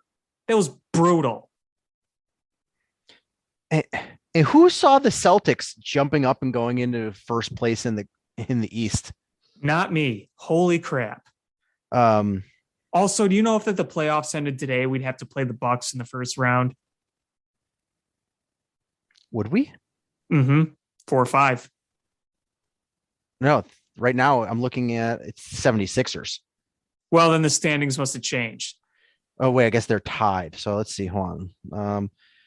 Let's see what current NBA.com. I mean, either way, though, that's either way. I don't like either one of those matchups. NBA.com.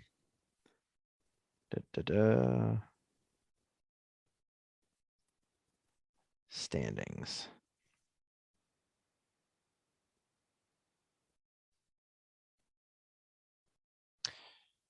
The Bulls would, according to the NBA.com, they would be playing the 76ers. Well, then the standings must have changed because somebody posted a screenshot either this morning or yesterday of the two next to each other. But either way.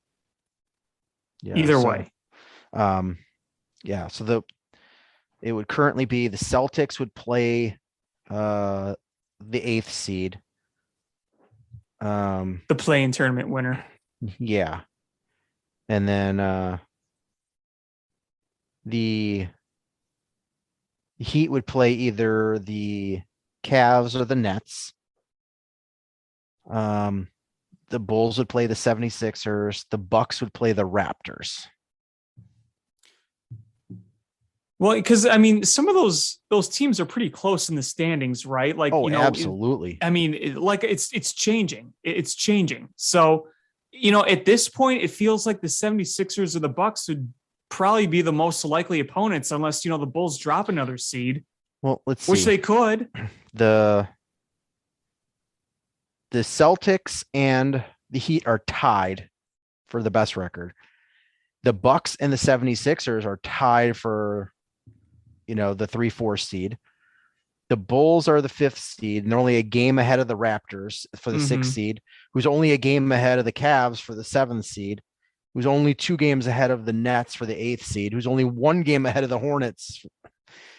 It's very tight. It's very tight.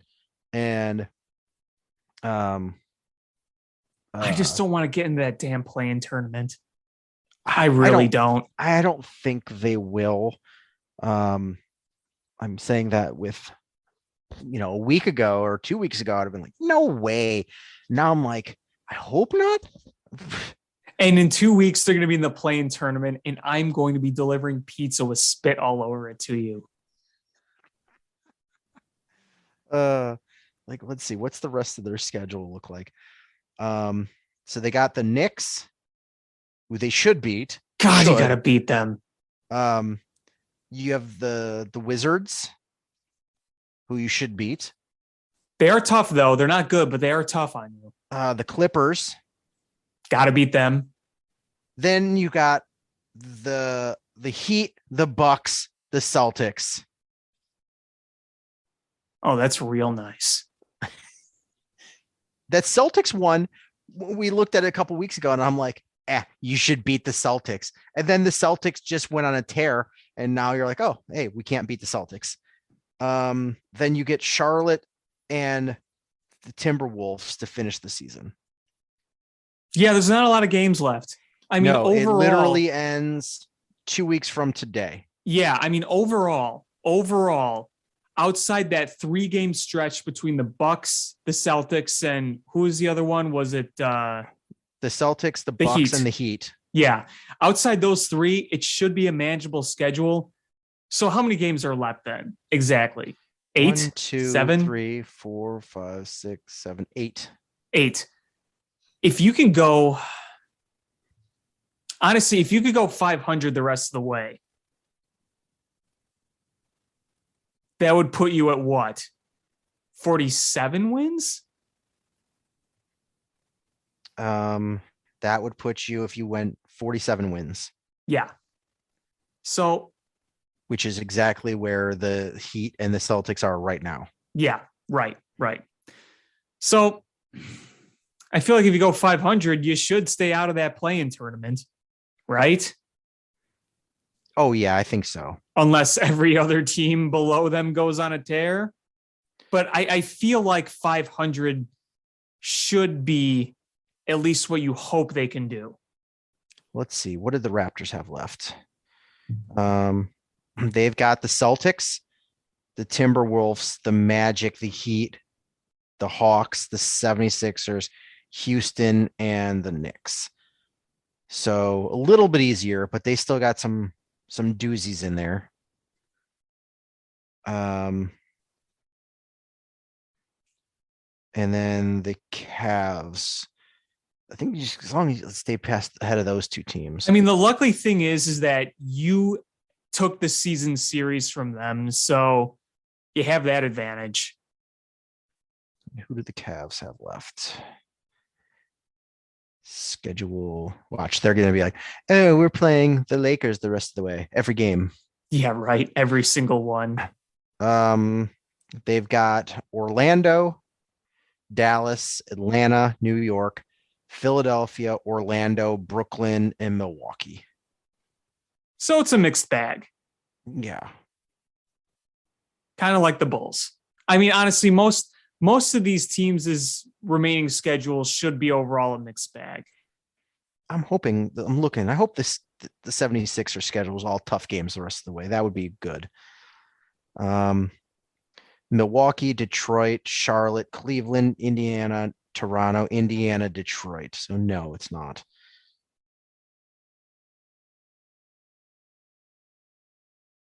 Damn it. I don't know. We'll know. We'll know more next time we record, kind of better sense. There's such closeness in the standings, but honestly, the team is fairly healthy, but the injuries have just taken their toll. Zach's not 100%. The Lonzo Ball news isn't good. No, the Lonzo news is not good. The Caruso is clearly not 100%.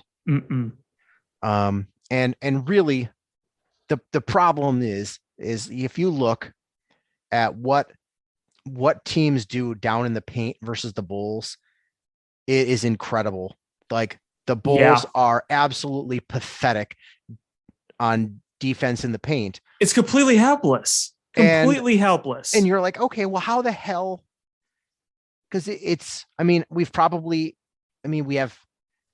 had really injuries at that level other than Pat Williams, but that was early on. What's different? We've got probably better players at this point now, but you look and you're like, oh, hey, Lonzo Ball and Alex Caruso were healthy, and they created problems at the point position, made it difficult to pass in the passing lanes to get it down low to the big men. Now teams just have no problems getting it down to the post, and there's no post defense. Like you need this offseason, that's going to be a key for the Bulls, is to be able to get some sort of interior defender. Absolutely, because teams just do it mercilessly over and over and over again. I mean, do you remember that play that happened at the end of the third quarter the other night? Where they inbounded the ball and he just took it right away from them and slammed it at the bud. That, I was so angry when that happened. Yeah, the ability to, like, the inability to get offensive rebounds and defend in the paint are just the Achilles heel. And if the Bulls face the 76ers in the first round, that's all they're going to get, is Joel Embiid is just going to just absolutely destroy them. Yeah. Oof. I don't even like thinking about that. And I don't think, it doesn't sound like we're going to see Lonzo Ball. So it just sort of leaves this Bulls team as likely a one and done in the playoffs. Yeah, I'm not liking their chances right now. If they were even one player healthier, if they had a healthy Lonzo Ball, then I'd say, yeah, maybe you could get through it. Or if Zach LaVine was 100%. But the fact that not only have you guys missing, but the guys that you do get back aren't 100%, that just spells disaster. Right. So just, you lack healthy players. And it just cascades. Point guards are able to move up and down the floor, and it's leading to no defense in the paint. It's trouble.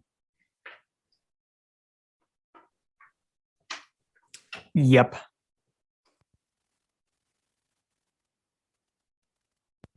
And I don't know what you can do at this point. I think you're just sort of stuck.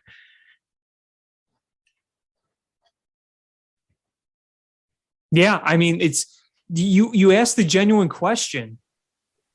Do you just shut down Lonzo Ball? I mean, if there's going to continue to be setbacks, I know you're going to want everyone for the playoffs, but you're 2 weeks away. I mean, yeah. if Lonzo's not 100%, do you risk his long-term health for, being more competitive in the first round? It's throwing you into a bad spot anyway. So why in the world just take the L and move to next year? Yeah, it's not something fun to think about, but it's something to think about.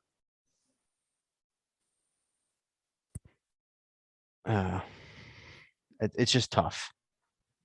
They were such a good story all season long, and just down the stretch, you just watch them, and all the naysayers are just going to be like, dude, the Bulls weren't real. And without accounting for the fact that just injuries just smashed that team. It's a shame too, that with all this happening, really what I was looking for in this first year was a big step forward. And all in all, yes, it was a big step forward. It's just, when it has to end so sour like this, I mean, I know we're not even at the end yet, but the way it seems to be trending, if it does indeed the end the way we fear it will, yeah, you feel decently about the roster going forward, but you realize, man, are these guys going to be injury prone? Are there those issue with these guys? Or are you going to ask yourself, do we need more help than we thought? Because for them to be a true superstar contender team, you need to have a superstar. You're going to have to find a way to acquire more talent. This is a very good competitive team on paper when healthy, but as I said before, you don't have the Steph Currys, the Kawhi Leonards, the Giannis's, the Joel Embiid, the Kevin Durant's, the James Hardens, the LeBron James. You just don't have like Zach LaVine is a very good basketball player, but he's not that level. He's not that level. DeMar DeRozan is a really good basketball player. He's not that level. Vooch, even at his best, not that level. So, what do you do? How do you add a superstar? This is one of those teams that it's a unit. They play together, and at the beginning of the season, you're like, everybody's healthy. They're playing as a unit. Everybody looks good, but you need, in order to do that, if you have a Kevin Durant or a LeBron James when he was in his prime on your team, if somebody has an off night or somebody rolls an ankle and goes out, it doesn't matter because LeBron James or Kevin Durant or Steph Curry can carry you. The Bulls can't. They need all cogs firing in perfection and perfect synchronicity in order to win. And I still think this team can win. They need to tweak the roster a little bit, but I still, it's not the ideal way to build a roster without a superstar, but I just, you can, I think, by playing solid defense, and having so many weapons. It just, the fact is you don't have a lot of margin for error without multiple superstars. Right. And I think your bench needs to be better in order to do this too, because I think you need to, your bench mob needs to be dominant in order to do this, because a lot of times when you have multiple superstars, you do so at the expense of your bench. Right. So it's just I know the season isn't over, and I know the playoffs haven't started, and I know they haven't lost yet. They're premature calling of their death, but the way that this season has started to go down is sad. Yeah, I agree. It's just a shame. It was really exciting for a while. And the fact that the East is actually pretty good this year sucks too. It would have been nicer if the Bulls could have been this level when the East was bad. Like the Bucks are good. The Heat are good. No kidding. 76ers are good. Like there's good teams in the East. The Nets too, the Celtics now. Like literally the Nets could win this all. And what are they? The 8th seed, the 7th seed? They very much could win this all. Sure. I mean, they had that horrific losing streak that propelled them downwards, but if they're healthy and they're going full strength into the postseason, then they could absolutely make a run to the finals. Yeah. I mean, the fact that unless they play Toronto, where the flat earther can't play. Yeah. Right. Like as long as they don't play in Toronto, like they legitimately could dominate. Sure. And they have the talent to beat anybody.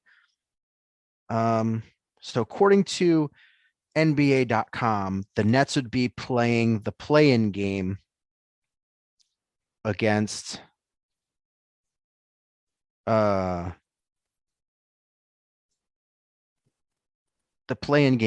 the Hawks, and the winner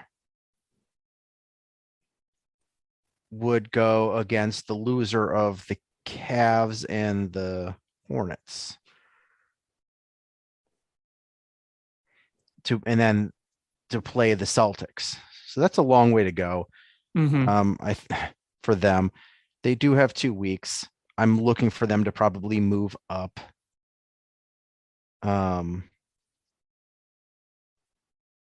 If they can move into the 6 or 7 seed, I think the Nets are going to be cooking with gas. Or propane and propane accessories. I'll tell you what. Damn it, Bobby. One of the best shows ever, honestly. I heard they're rebooting it. They are, yes. I'm excited. No, you're gonna have to replace a few voices. That it's such a good show.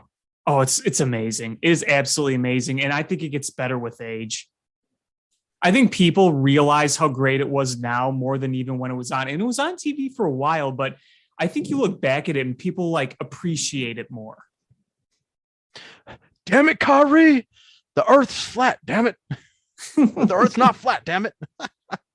The episode where Dale Gribble's firing everybody. He should just be employed by every team. I don't know you. That's my purse. I don't know you.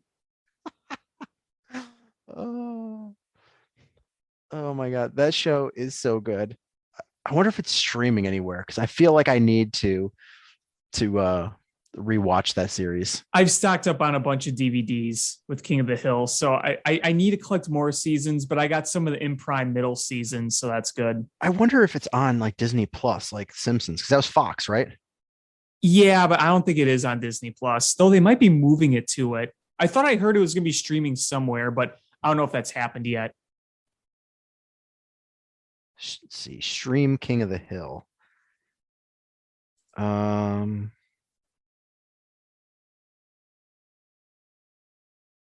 Hulu. It's available on Hulu. Which there you go. Disney is the majority owner of Hulu. Mm-hmm. So I think shows that are a little more risque, they put on Hulu instead of Disney Plus, which is fine. So I will I've got Hulu. I will start watching King of the Hill.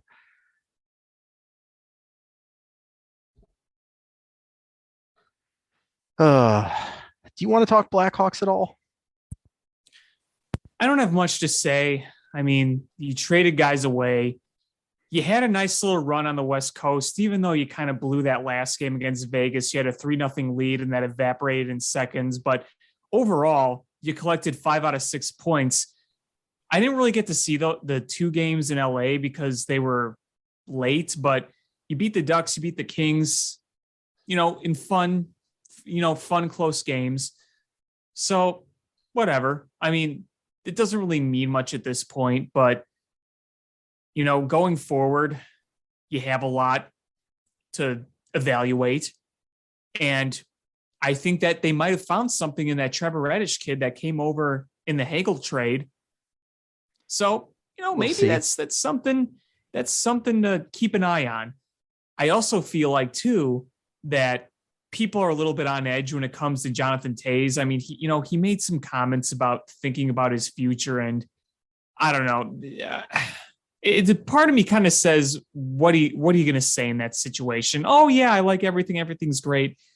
We talked about Jonathan Toews before, and like I said, I think his days are numbered, but what did he think the Blackhawks should do? Like, does he have no self-awareness? Like, okay, I could say like, oh, hey, it sucks to wave the white flag, but what were you going to do? You can't compete. No, they were never competitive. No. And the funny thing is going into the season, there was a lot of writers that thought the Blackhawks could be competitive this year. Like, well, they added Fleury and Taves coming back healthy. It just never materialized.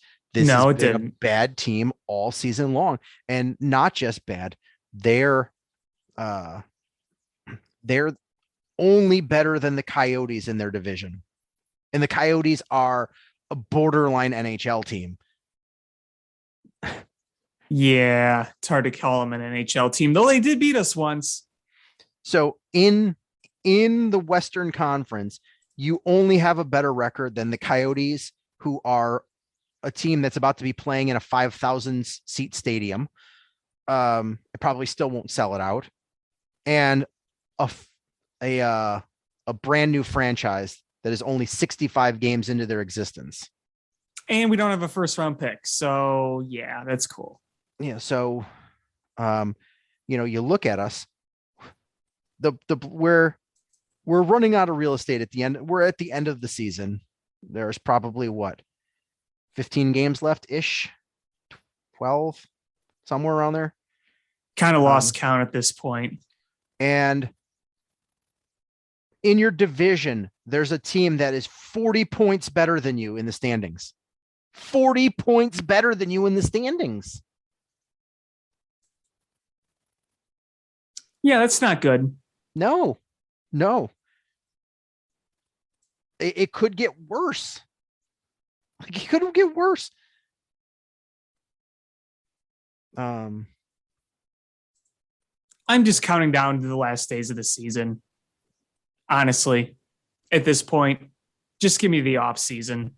Whatever happens the rest of the way doesn't really matter. I just want to see some of those young guys continue to play well. I want to see Reddish continue to play well. Obviously you want to see Kane and DeBrincat do their thing. Taves just hasn't been producing, and I'm sure he's frustrated, and it is what it is, but yeah, there's 16 games left. That many? Oh boy. You could have a team that doubles you in points in your division. So you are not competitive. You're not. Brandon Hagel and Marc-Andre Fleury were not going to make you catch up. No, we pretty much knew that this team wasn't competitive since the first week of the season. Like right now, if you go 16-0, okay, 16-0,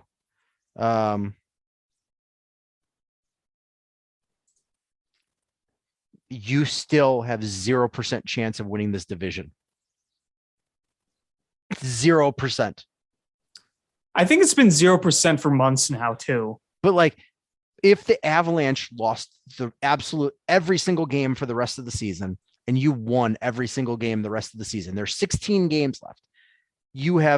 There's no chance for you to win this division. Like, they already have more points than you can accomplish by winning 16 more games. So, like, literally, if every other team lost their last 16 games of the season, the best the Blackhawks and you won your last 16 games, the best you could do is third in this conference. Yeah, it's not good. That's sad. It's not good. So, like, Jonathan Taves needs to understand that you have to rebuild. This is not sustainable. You can't just keep trying to rebuild on the fly. Like, it's fine if you have a core that's producing. If you have a Hossa that's at the top of his game, and a Kane and a Taves that are all at the top of their game, and a Duncan Keith that's at the top of his game, and you're just building around them, then okay. Then yeah, rebuilding on the fly or retooling on the fly could work. But if you're committing, that ain't the case. If you're committing $11 million a year to Jonathan Taves, and he's giving you hot doo-doo sandwiches every night, and Host is gone, Keith is gone, Fleury is gone, and you're on, I don't want to say the last legs of Patrick Kane, but you're on the back nine of his career. That's fair to say, right? Yeah. And what is retooling going to do? You sign Seth Jones as your retooling, And that's an anchor around your neck. And yeah, and I get that. I mean, you're right. You're right about everything. I mean, there's no way this team was ever competing. No way. And I'm not sure exactly how much Jonathan Toews actually realizes that. My whole point that I'm trying to say is they keep asking him about this. And I just wish they'd stop asking him about it, because you're only going to get these types of answers and you're only going to get more agitated. Well, because I don't want to interrupt you, but if you're the media, it gives you things to talk about. So of course, Jonathan Toews is going to give you dumb answers. So keep asking him questions, and it gives you more to talk about. Jonathan Toews needs to just, be like, listen, I've been in the league long enough to just know when to shut up and when to just be like, to give non-answers. He's given plenty of non-answers over his career. Yeah, give some non-answers on these, and people will stop asking you questions. No, can't argue that. I can't argue that. It's just frustrating. And honestly, I was talking with a friend of mine the last couple of days about this. How many seasons do you think it's going to take before the Blackhawks are? I'm not talking about Stanley Cup, like the top tier contenders. I'm talking about being a playoff, like a playoff team that can win more than a series. How many years do you think that is? At least 3. We were talking maybe 4 or 5. Yeah, I mean, I'm talking more. 3 minimum. And because I honestly, this offseason, who are you going to add? Like, who's going to, you don't have a first rounder. And with the way that the drafts work is, unless you're getting one of those like handful of studs that go right into the NHL right from the draft, you're probably looking at several years down the road. So, and you don't really have a ton in your pipeline as it is. No, outside Jack Eichel, you don't. Jack Reichel, sorry. You just don't have much. So, I mean, there's a long way to go to get this to a point where you're a good team again. Yeah, it's going to be a while. It's going to be a long while. It's going to be real ugly. We're going to see several more seasons of empty United Center games, which I guess if you're a frugal hockey fan, it gives you an opportunity to go to see the Blackhawks, because you're going to be able to see them a lot cheaper. Oh yeah. Yeah. I mean, I might get to one more game this year just because tickets are so cheap. Maybe like the last home game of the year, like I did last year, and just get really nice, cheap ass tickets. Right. On the resale market, obviously, not actually buy from them. Oh yeah. You got to go resale. Yeah. Because there's people that are season ticket holders that are just dumping tickets. Because like, if I have an opportunity to get like a 100 level seat for like $30, like I'll take that. Oh, even yeah. if the team is absolutely wretched. And when I used to work like a mile from the stadium, it was so much nicer, because you just like, you know what, I can wait until like 15 minutes before the puck drops and get the rock bottom prices, and I could still make it to the game on time. Yeah, absolutely. Absolutely. Let's see. Blackhawks StubHub. Why are they? There's apparently a band called Blackhawk. I don't want Blackhawk. I want Blackhawks. Plural. Chicago Blackhawks. Tickets for tomorrow's game from $15. Yeah, there you go. Tickets for next Sunday's game from $16. Against the Kraken, $15. it's more to get the parking pass than it is to get the tickets. Yeah. I mean, I paid more for parking than my ticket the last time I went a few months ago. Jesus, this is insane. Yeah, here we go. Against Buffalo, I put in 2 tickets, $14.69 a piece. Nice and affordable. $14.69. No way you'd get that a few years ago. No, not at all. Let's see. Best seat. Oh, sorry. It didn't update all the way very fast, and it was like the 111 section, row 3. It said $20, and I was like, I'm just gonna snatch that period. But no, it's saying $531. But who in the hell is gonna pay that? Yeah, it's gonna come down. Yeah, like nobody's paying that money. Let's see, best value.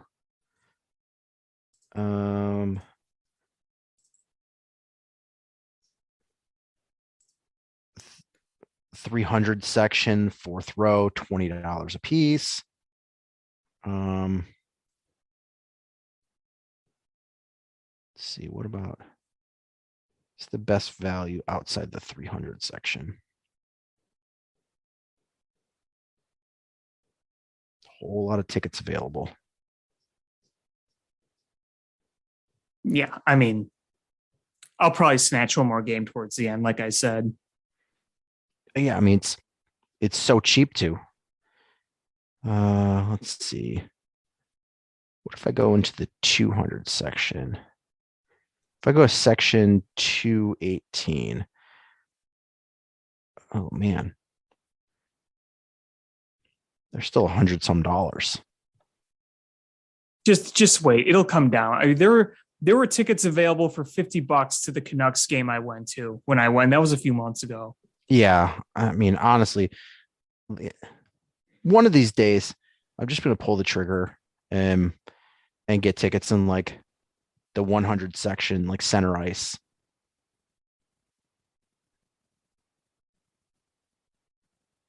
Yeah, there you go. Because it's once they get good again, I won't be able to afford that. Well, it's going to be a while, so you have a few years. True. Was there anything else you wanted to talk about? No, I think I'm good. I've said my piece. All right. Well, thank you everybody for. I think that's going to do it for this episode of Bill Swerski Sports Talk Chicago. Thank you all so much for listening. Please hit subscribe however you listen to podcasts, whether it's iTunes, Stitcher, YouTube, Google Play, Spotify, etc. Share this podcast with your friends. It's how we grow the show.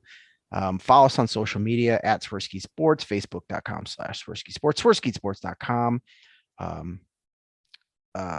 You can follow Alex on Twitter at ShyFanPat2 or AlexanderJPatCreative.com for all the cool stuff Alex does, because Alex is a very multi-talented guy. So definitely check that out. And again, thank you guys so much for listening. And until next time, bear down. Cubs win! What a lucky break! The good Lord wants the Cubs to win! We thank Ditka and God for all they have provided. Cubs win! Cubs win! Cubs win! Oh, I don't want her. You can have her. She's a Packer fan. She can't fit in my van. And she looks like number New Yorkers. Smoking crack is not legal on planes. Bears 31 to -7. The Bears. Oh, when the Bears go bearing down.